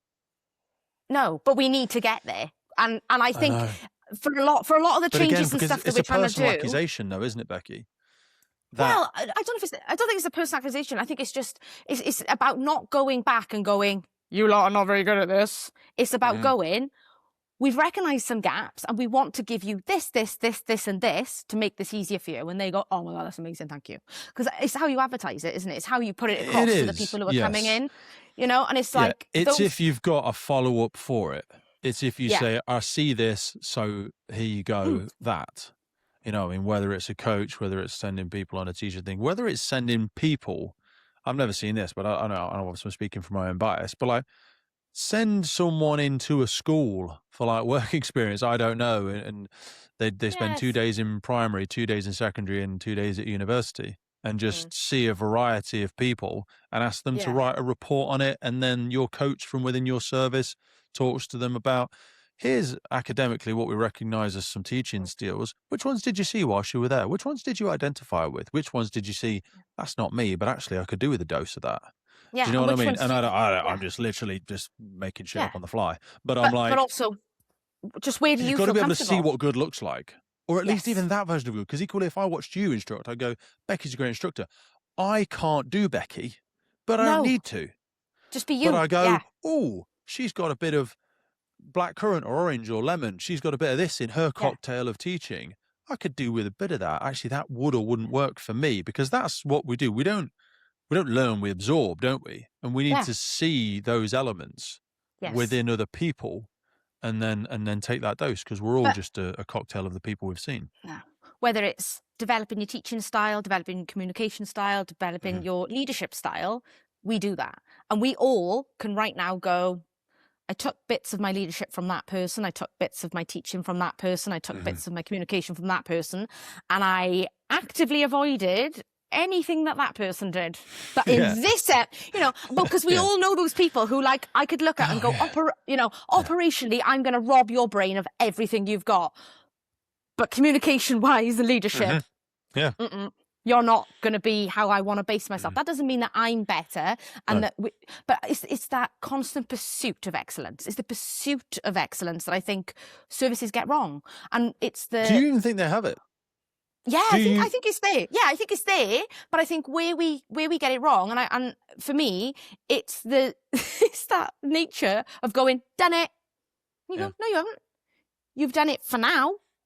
Start planning for the next bit. And I think it's an iterative process, we fail on the review bit and planning for the, long-term planning. We do well in some, but in others, we're just not aligning Succession ourselves. Planning, I think we've become more conscious of it in the last 5 or 10 years through things like, there's Practice to Progress. We've seen the NFCC leadership framework come out. We've seen spurts of people trying to give tools. We've seen Hannah Valance's company, doing a lot of our interviews and stuff for us and coaching us on how to put these together. So I see things sprouting, but often I see them external from organizations or in small isolations internally, because we're also back to that. We're too busy to be productive. Do you know what I mean? We're busy going in figure of eights. You know what I mean? Thinking and planning. Because I have this often when I get asked about something. Because I used to just like shoot from the hip with my opinions all the time. Oh, here's the opinion I've made up 5 seconds ago, and I'm willing to die on this hill. Yeah. So, I mean, I never thought about this until you asked me, and now, God damn it, Becky. This is the truth. That's firefighters, though, isn't it? It's like someone said to me once, it's like a pig rolling in shit. Sooner or later, you realise, like arguing with a firefighter, they like it. You know, both, sometimes I will take in shit, but the pig will enjoy it. That's the one. So I will take up this opinion. It's not even my opinion. I'm just loving that you have lost it, and I'm going, that's you know. But our willingness to say, I don't know, Becky.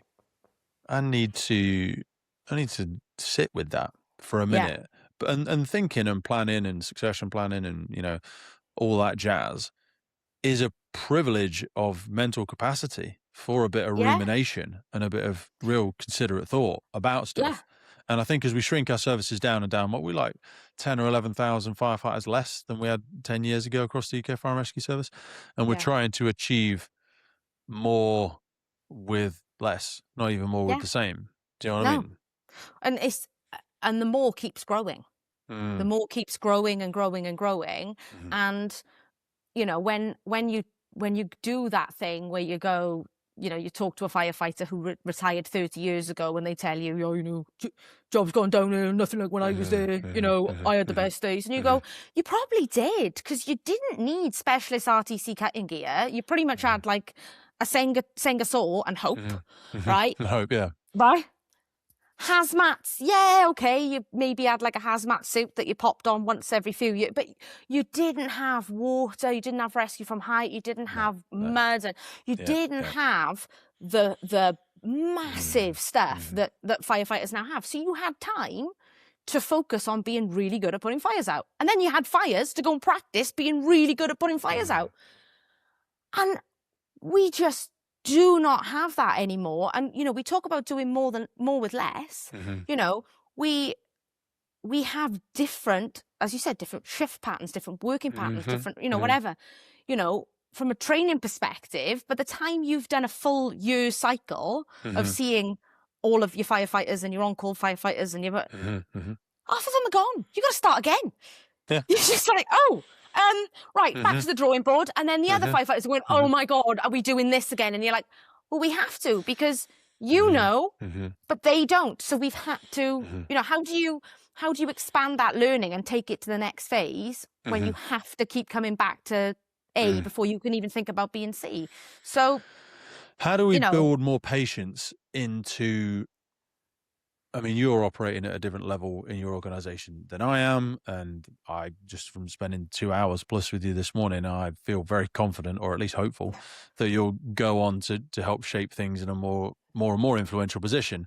How do we stem or like pacify our desire for urgency and staying up to date with all the changing technologies and all the cultural changes, and still bring people along with us? And back to that, not making good the enemy of perfect, because it seems like we're only going to continue to try and achieve more, which in itself as an isolated value is fantastic.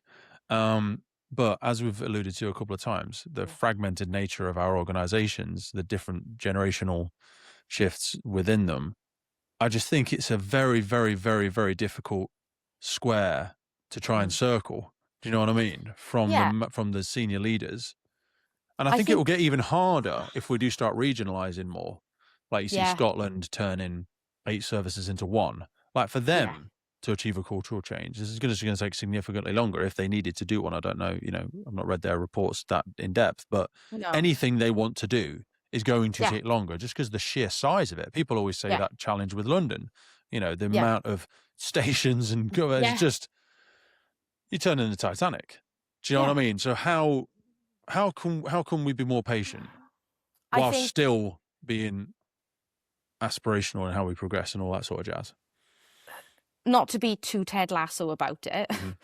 Stay curious. Stay curious. Be looking around. Stop comparing ourselves to each other, right? Okay. HMI and record, you know, we're sort of, right, oh, how can I be more like them? Well, you can't. They're them. Mm-hmm. You can't be like them. That's why we have different services. You have to be what you need right now. But I think, you know, it starts with the strategy. Your strategy needs to be bulletproof. But when you put that strategy out, everyone needs to get on board with it. And you can't divert, you know, you can't have distractions that overpower what your plan is. Yeah. Because if something comes in and you go, oh, and start, you know, let's just catch that political beach ball, and I need to do something with this now because everybody said I needed to. Yeah. You know what I mean? Otherwise, you'll just pendulum from one thing to the next and have achieved nothing over your tenure. Yes. How do we stay on track when the world, as you said, will throw us political? But it won't just be political. We know right now we've got environmental, economical. Right? Yeah. You know, we have so many shifts that cause us. You know, COVID did it. COVID did it to every single service, and we all went, who knows how to use Teams? And we all went, nobody, right? And, you know, but the point is, I think we need to give ourselves a bit of a break. And I think we need to really, really give ourselves sometimes a little bit more praise than we give ourselves as services. Let's be kind to each other and to ourselves. Yeah. Well, it's, you know, Bill and Ted, isn't it? Be excellent to each other. But we achieve amazing things every single day. And yes, there are failings, but if you identify them, okay, we're going to put that right. But not, quick, we need to put it right now. Put it right now. Now. Is it right? Yeah. Yeah. Is it? Did we review it? Well, we've just said yeah because I panicked because you asked me if I've done it yet. Yeah. No, we're working on it. It's okay. Because we are never going to be in a place where we can turn around and go, square that. That's fine. Because there will always be a better piece of equipment. There will always be a building that's going to give you a different challenge. There's always going to be, you know, the bad apple in the barrel. They are always going to be there. And I think, you know, lots of services have fallen into the trap of blanketing because one or two people did bad things. No. Target your education, you know, culture map the way you do with fire calls, right? We look at, we're happy to look at fire calls, right? And go, they get a lot of water calls. We better give them a boat. Cracking, right? Oh, that's right near a really busy road. They have, we'll pop an RT with it and we'll make sure they're rescue trained. Bang it. We're brilliant at that. We're brilliant. You know what? I'd never ever thought about it like that. That is a fantastic way of thinking about it. Because you would do that with your integrated risk management plan. You said, well, why don't you have a cultural risk management plan? So you heat map. You know, and you know, you've got kids in school, right? It's almost like your parent hub app where they go, they done a naughty, and you go, right? But instead of that being, you know, something to admonish firefighters with, it's something where it becomes a training tool. So someone needs help. Yeah, but you and that's the same with the really disruptive class at school. You go, there's clearly a lot of educational needs in this class which are not being serviced by enough supporting teachers and or resources because that child is just frustrated and angry and not understood. You know what I mean? But to, like, and as an example, you know, if an incident happens that, you know, people services have got to get on board with, triage, is that something that absolutely everyone needs? Or do we look and go, oh, that watch, that station, oh, that, you know, area. Or no, actually, everyone's having this. Because that gives you more intelligent use of, you know, and you're not smashing people going, oh my God, I'm exhausted because I've just had to go and teach 1,700, 2,000, 8,000 people. And half the people I taught didn't need me to. No. And it just confused them. Yeah. Because you went in there and said, or worse still, it made them feel bad. Does anyone know what would be inappropriate contact in this workplace? And they go, has someone what's going on? Has someone done something? Like, would you know it's inappropriate if I just slapped Becky's bum now? And you go, but, like, I mean, why would you do that? Like, Yeah. do you know what I mean? They don't know what you're on about. And then it Yeah. also just fuels that rumor mill of the lack of trust and skepticism and pessimism. And also, like you say, it's an ineffective use of that person's time, who is a very finite resource, people's services or, But what you also end up with is, because they're very, very limited with the time that they can deliver, you get a very narrow level of instruction, right? So I'll give you throwaway example, right? But you could go, everyone is taught, because of inappropriate conduct, you never touch another person. You never touch another person. And I go, I'm a BAI. I literally need to teach people to touch each other, because they'll fall down the stairs, or they will, whatever. That's how they don't lose each other in that build. Like, if you could do the thing you were just told not to do, it's contextual. As a BAI, have I, tucked someone's strap off their BA mask in for them and pulled their flasher forward? Told them to turn around and pulled their tunic down because it's written up. I have done all of those things. Is that, or you should never touch somebody, or is that you stop them getting burnt? We need to be able to have more. I'm not going to attach the thermal imaging camera to your chest and ask you if it's okay for me to touch your chest before I touch your chest, because it's contextual. But also, how long are we going to be here? Before, but the time and it's just that sort of like the nuance sometimes gets lost. And I think, we can't help ourselves. Firefighters are absolutely dreadful for it. We love a bit of black and white. Yes, no. We do. We love a list. We love an aid memoir. We, policies and procedures, because that's the world that we have leaned into. And I think, something has happened that definitely, within, and I don't know what your experience is, but definitely within my time in the service, is we have handed autonomy of ourselves as firefighters, crew managers, watches. We've kind of handed away, and not for the right reasons, and not always well.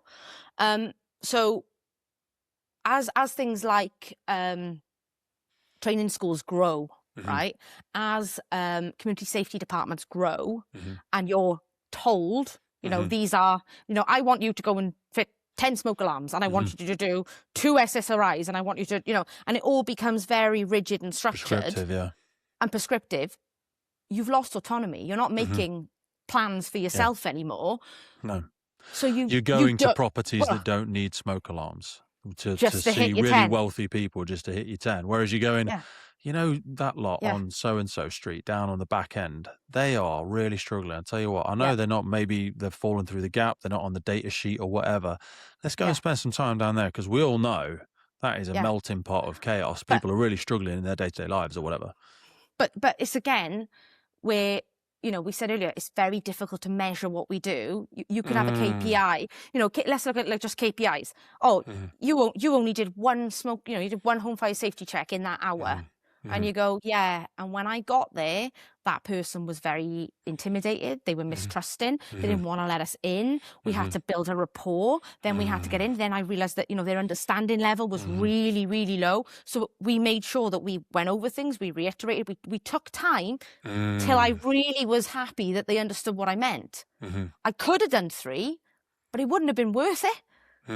They wouldn't have been safer. I wouldn't have done my job. And how do you measure that in a system to prove that we're, and it's just the impossibility where we are.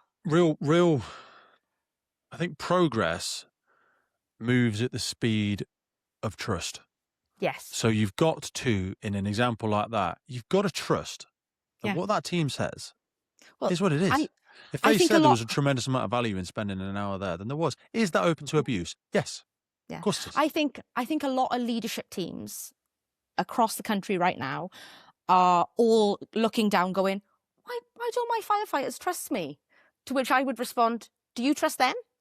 And that's the awkward flip. Do you trust them? Because it's transactional. It has, there has to be, right? If you don't trust them back, there's an instant, hang on, I'm gonna take this big step back because you don't trust me. So why don't you trust me? Now I can't trust you because you've made me feel frightened or you've made me feel, so there's that. And, like I was involved really heavily last year and a little bit of the year before where we were bringing new values into our service. And it was really, really interesting. So when I was going out and speaking to people, I said, when you're thinking about the values that you want to bring for this service, I do not want you to think about you bringing that value. I want you to think about how your manager, your senior leader, and the wider service make you feel valued by that value. They make you feel valued by that value. If it was, if it were lived in reality, would it make you feel valued? Yeah, that value. Yeah. Yep. So, if I'll go with the core code of ethics because they're going to be everywhere. Thereabouts. Integrity. Do you feel trusted by your person sat next to you? Yeah. Do you feel trusted by your crew manager? Yeah. Do you feel trusted by your senior leadership? If they're saying no, hang on. They don't feel valued. Why aren't they feeling valued? And I think if more services were flipping that and going, are our people feeling it, not just living it and being it, are they feeling it? Because if they're not, it's just writing on a wall. 1,000%. That is, that cognitive flip. And like you say, we talk about psychological safety to what's the edge of the circle? Where does your circle extend to? Does it extend just to your team?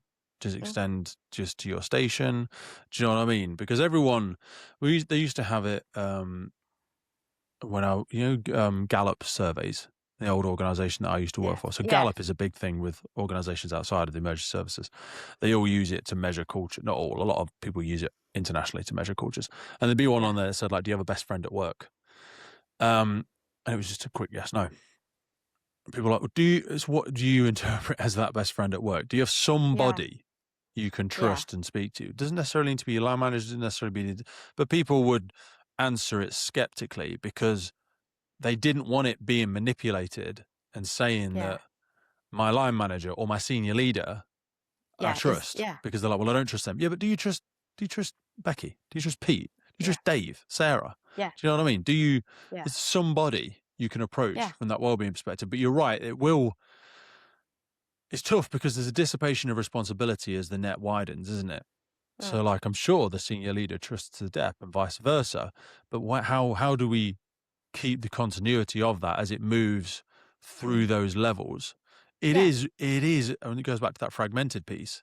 It really is remarkably difficult, but things that you've spoken about already, like isolated education versus blanket approaches to people going, well, Becky's under investigation for this. I'm going to treat you all like Becky because I'm assuming you're all that, aren't you?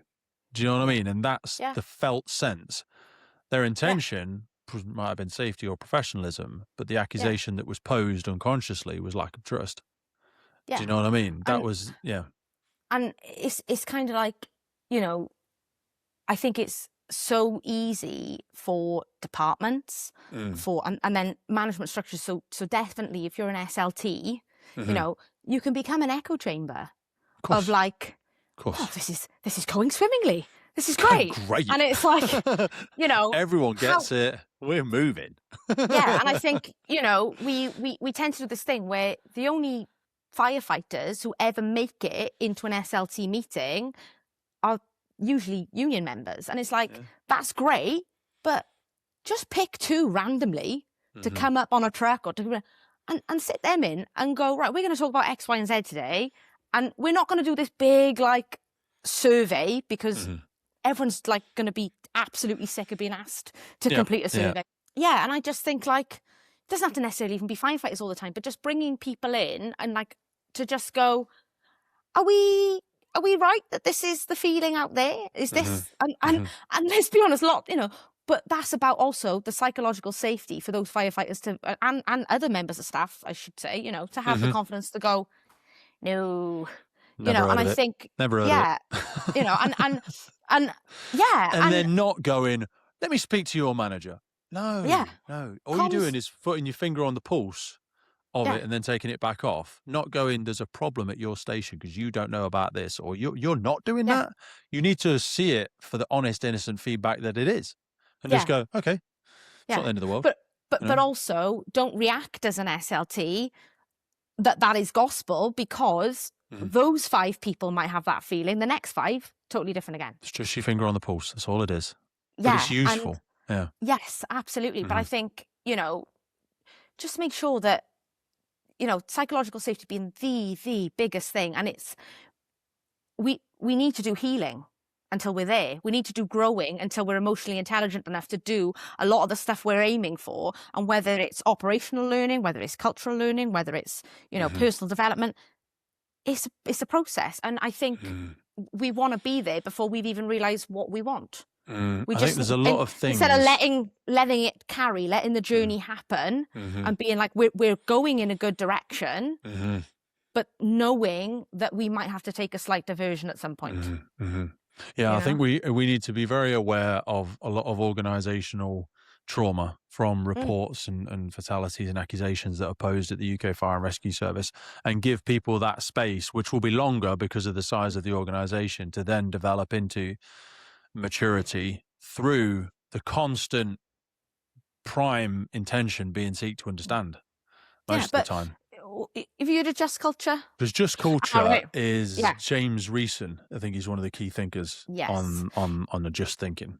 Yeah, and I know that when you look at just culture within sort of aviation, when you look at just culture in other sectors, it's looking at health and safety and stuff. And don't get me wrong, very, very important place for that to be. I think, firefighters naturally, we're absolutely terrible at going, oh, that was a close call. Anyway, tum. And it's just, next, as the vehicle speeds past, Jesus, nearly cleaned me up there. or you give yourself a slight knock, but it's not quite bad enough, and you go, oh, we won't fit, right? Because we don't go back to your firefighter in the park. I remember a debrief of a aerosol can going off and smacking that bloke in the face.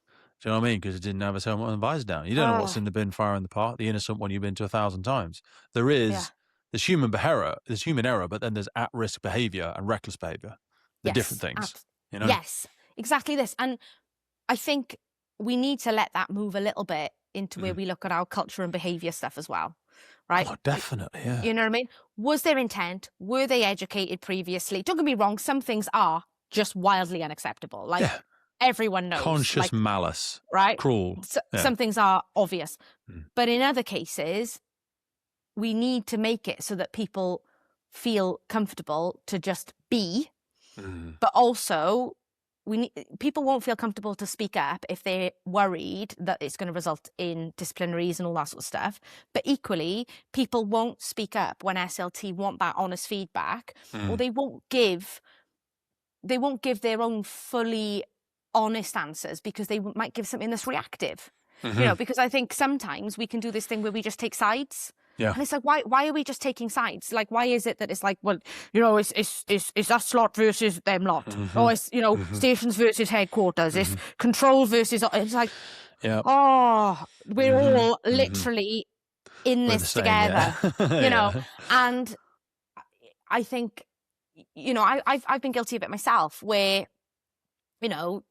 I would be frustrated, we of course we do. And I think the easiest people for every service to do that to are SLT. Yeah. Because, oh, it's all right to be you, isn't it? How much do you get paid again? Yeah.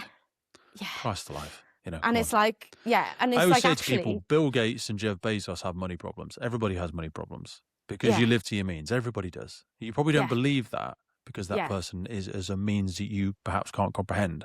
But everybody's living to their means. Yeah. Yeah, but it's kind of like, the truth of it is that the financial payoff for the responsibility of what they carry is tiny, really. It's like 6 or 7 grand a month for some of them. It ain't a lot. No, not when you consider the fact that it's like So big legal ramifications. Big legal ramifications. Yeah. If a firefighter dies tonight, how much trouble are you in? A lot. If a big report lands and you're on the news tomorrow, how much? Lots. It's, you know, there's all of that. And, you know, I think we forget, and we can all be guilty of it, that we forget that they are human beings and themselves they're also just trying their best. You know, it's that thing, isn't it? You know, it's their first time in the world too. Do you know what I mean? Yeah. And, you know, I've spoken to probably 50 or so on here, at least, probably more with the 400 something, 500 episodes we've done. And I think it's a very lonely place to be. Yeah. It takes a remarkable resilience, and there are different types of all of them. Some of them, I'm sure, whether they came across that way to people in the audience on the day, some of them will have poor intent. Less than 1%. If you put me on the spot, because not as many make it through anymore. The bad ones don't make it through. They get found out. They don't make it there anymore. But even when we sort of say the bad ones, right? Yeah. And we can look across, you know, the entire sector in the UK at the moment, and we will see, you know, I don't mean the way the service is performing. I mean the very rare ones that have undertaken criminal activity usually. Like there's a tiny number. Slightly different. No, but I mean, even when we look at where services have been picked up on HMI, or services have been picked up with cultural reports and stuff like that, and those SLT have carried that and had to leave, or, you know, whatever, was that their intent? I very sincerely doubt it. And were those people inherently cruel or evil? I really don't think so. I know some of them. I know they're not. They are literally just carrying what the last lot gave to them, right? Yeah. I think the biggest thing to remember about the fire service is whenever you're in it, and that's where we both are now, we're in it. We're currently we're the custodians of it. We honour what came before. We're the custodians of what's here now. And we're trying to look forward to protect something and make something better for the people who come next. That's all we can do. If there was a big book, we're like chapter 8, right? Flick a few pages and we're gone. Yeah, and we're gone. And we're gone. We know that we are better at firefighting than people were 80 years ago. We don't admonish those people. No. In 30 years' time, people will listen to this podcast back and go, what was she talking about? Oh my God, can you believe they did that? Oh my God, can you believe? And you just go, but you can't look back through that lens. We're a product of our time, we're a product of our own experience. And if you're looking up at your current SLT with frustration, remember that they are a product of the succession planning, of the leadership development, of the, you know, of all of those things that was there before them. And they find themselves there. You know, if we were to turn around and like say, oh, you're not as good at firefighting as people will be in 20 years, you wouldn't like it either. So just... But I'd also go, you know, I bloody hope I'm not. I hope they're really great at it. Me too. I think of myself as nearly 20 years in or whatever. And I'm still going, oh, Jesus, I didn't even know that. And you're telling me it's 30 years old? Because you travel around the world and you go, oh, the future has arrived, but it's not evenly distributed. We weren't in the room for that lesson. We missed out on that bit. Do you know what I mean? I just think what you said earlier about, you know, you've done this podcast, you've put yourself out there, you've made a choice, right? That it was a choice to try and give something to this sector, to give something to this community that would allow people to see different perspectives and learn things that they would never have had an opportunity to learn about. That's a choice. We can do that, again, at that micro level. You as a firefighter can go, do you know what? I know loads about bariatric. I'm going to go and get on our working group and I'm going to do things, right? Yep. I was really heavily involved at a service level with improving our maternity, right? I'd had my kids. There was no way I was doing that again, right? But it didn't stop me wanting to fight for other people to not have the experience that I had. We should be constantly fighting to leave something better behind us than what we had. That is the biggest, and you don't need a rank or a position to do it. It's the behaviours that make you a leader. Your title makes you a manager. Behaviours make you a leader, and true leaders are the ones that are planting trees under which they will never sit. They will never get the benefit of it. I started doing this because it's a thing I wish existed when I joined, but there wasn't this when I joined, and nor will there ever be because I'm never going to join again. But I'm like, But this there will the thing be I wish someone. existed when I joined it. And There could be equally, someone. this must have been the best university I've ever had. It's an Yeah. entirely selfish endeavour. Yeah. No, but somewhere there is somebody sat possibly listening to this. Oh, mate, we get messages from it all the time. Who's just joined or who's like waiting for their course to start, going, oh wow, who will I be in 20 years? Will I had have one yesterday you know? when they said started listening to it 3 years ago, 2 applications, and I've just been on station for 18 months, just passed my competency and been made competent, and they just wanted to reach out and say thank you. And I was like, oh, so Saturday night, just talking to my missus, and I sat on the sofa, I was like, oh, isn't that nice? Yeah, Do you know what I mean? is. And it's like, isn't that nice? That I screenshot them and save them in a little Yeah. folder on my phone for the because when days you're having when a I'm bad going day. like, Yeah. fuck. You know what I mean? I'm like, Yeah. oh, it's worth it. I love it. Yeah. And I just wish there was 50 other people doing the same thing, because there's Yeah. a million. I used to think I'd run out of people to speak to, but not a goddamn chance. No. There's so much complexity of things going on in our sector and supporting sectors and wider sectors that you just go, it's literally limitless. Literally. Yeah, we are hilarious. We are hilarious beasts, though, right? Because we're fantastic. You know, we will have these days where they go, "Oh my god, I hate it. I hate this job. I hate the fight. Oh, I hate it." It's a relationship of abuse. And someone will go, "Well, why don't you do something different?" And you go, "Don't be so ridiculous. Yeah. Why on Well, earth? it's like when This you is, go, you know." he loves me. He loves me. Yeah. And you're like, is he really mean to you though? He loves me. Yeah. He loves me. Yeah. I know. I think psychologists could have an absolute field day. They're all like, Yeah, it literally is. We spoke about dogs before we started. It literally is Stockholm syndrome. We have fallen in love with our captor, which is the fire sector, because we just love it so goddamn much, and it gives us a million challenges to solve every day. And that's why I love elements of leadership so much, because working with people, there's a new complex problem to solve every single day. There's a surprise waiting for you every day working with people, and it's the biggest gift, I think. Where we're so lucky, and I think people don't always realize how lucky we are, within the organization, within the service, people will work in finance because they're specialists in finance. People work in media because they're specialists in media. People will work in procurement or people services, and that is their specialism. And yes, they could go to Marks and Spencer's and IKEA, and they could go and probably be paid significantly more, but they choose us. They want to do it here. Because they want to do it here. But equally, what they don't get is the fact that I can go, I'm going to be a firefighter over here. I'm going to be a firefighter over there. I'm going to play with that toy. I'm going to play with that toy. I'm going to learn that skill. I'm going to be an instructor. I think I might go into BFS. Oh, do you know what? I might go into buying things in procurement. I think and you can be a million different people that we have that absolute benefit of being. And I think we don't always fire service is only boring for boring people. Yeah. Sounds harsh, but it is. You are not limited in your resources. You're limited in your resourcefulness and your curiosity. That's what's stopping you. Before we can make, the ideal leaders and the ideal teachers of the service, we need to have people who want to be learners.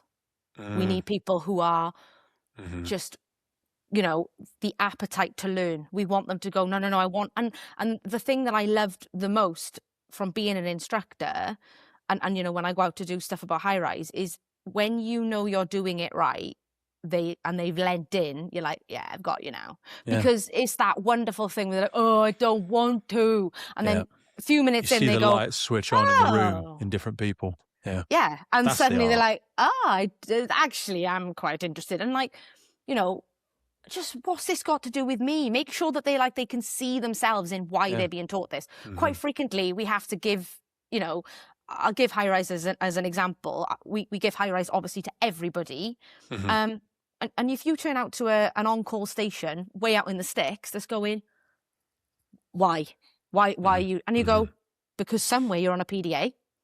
Even though you might not think it, somewhere you're on a PDA. And if we have a really, really bad day, everyone's on the PDA. So you need to know it, because we don't want you to get hurt and die. It's to wow them and whiff them. You go, X number of high-rise fires have happened in the UK, and there's been this many in our service, and then the whiff them. What's in it for me?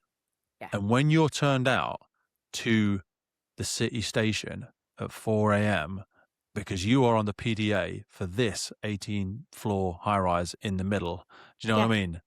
This is how it's going to help you. And then they go, oh shit, we are on that, aren't we? Yeah, and it's right, learning gang. Yeah, and if we look at just the whole time, if you're the watch manager in charge of like the wildfire station that's out in the sticks, and you're the watch manager in the city that's like, I know high rise inside out, and you go, yeah, you're detached, and they go, hang on, what? Yeah. Beg pardon? Yeah. Let me just pull that sop out a minute. Yeah. Stop you when you get into the station 40 minutes early in the morning to just have a quick scan through the task to resource model and what actually does the second pump do again? I mean, that's what it's there for. And I think, the best JOs are the ones who go, you're going to have to be my best people, because I don't know. I've been really lucky and had a stint of doing a bit of flexi, and it's like, if you turn out to a boat and you've never been on a boat, just grab your person and go, you're going to come and be my boat expert. Come be with me, bestie. Yeah. Come and stand by here and help me, because the worst thing you can do is go, no, I know. No. And that person's just walked away going, you're a knob.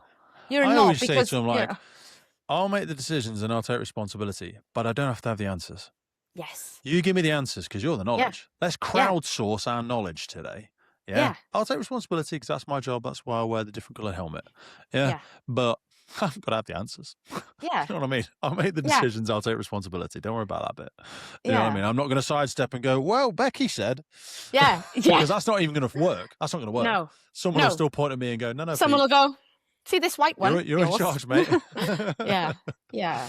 Right. I want to be respectful of your daughter, who's been beautifully well behaved. She has been brilliant, bless her. So I want to go and give some time, and I'm going to go crack on with some of the little bits. But I've absolutely loved. We've been speaking for over 2.5 hours, nearly 3 hours, and I feel like we could do 3 more. Don't ever apologise. Yeah. Because people say to me, they're like, "How long will it take?" And I'm like, There's nothing too long or too short. It's whether we're enjoying our conversation together.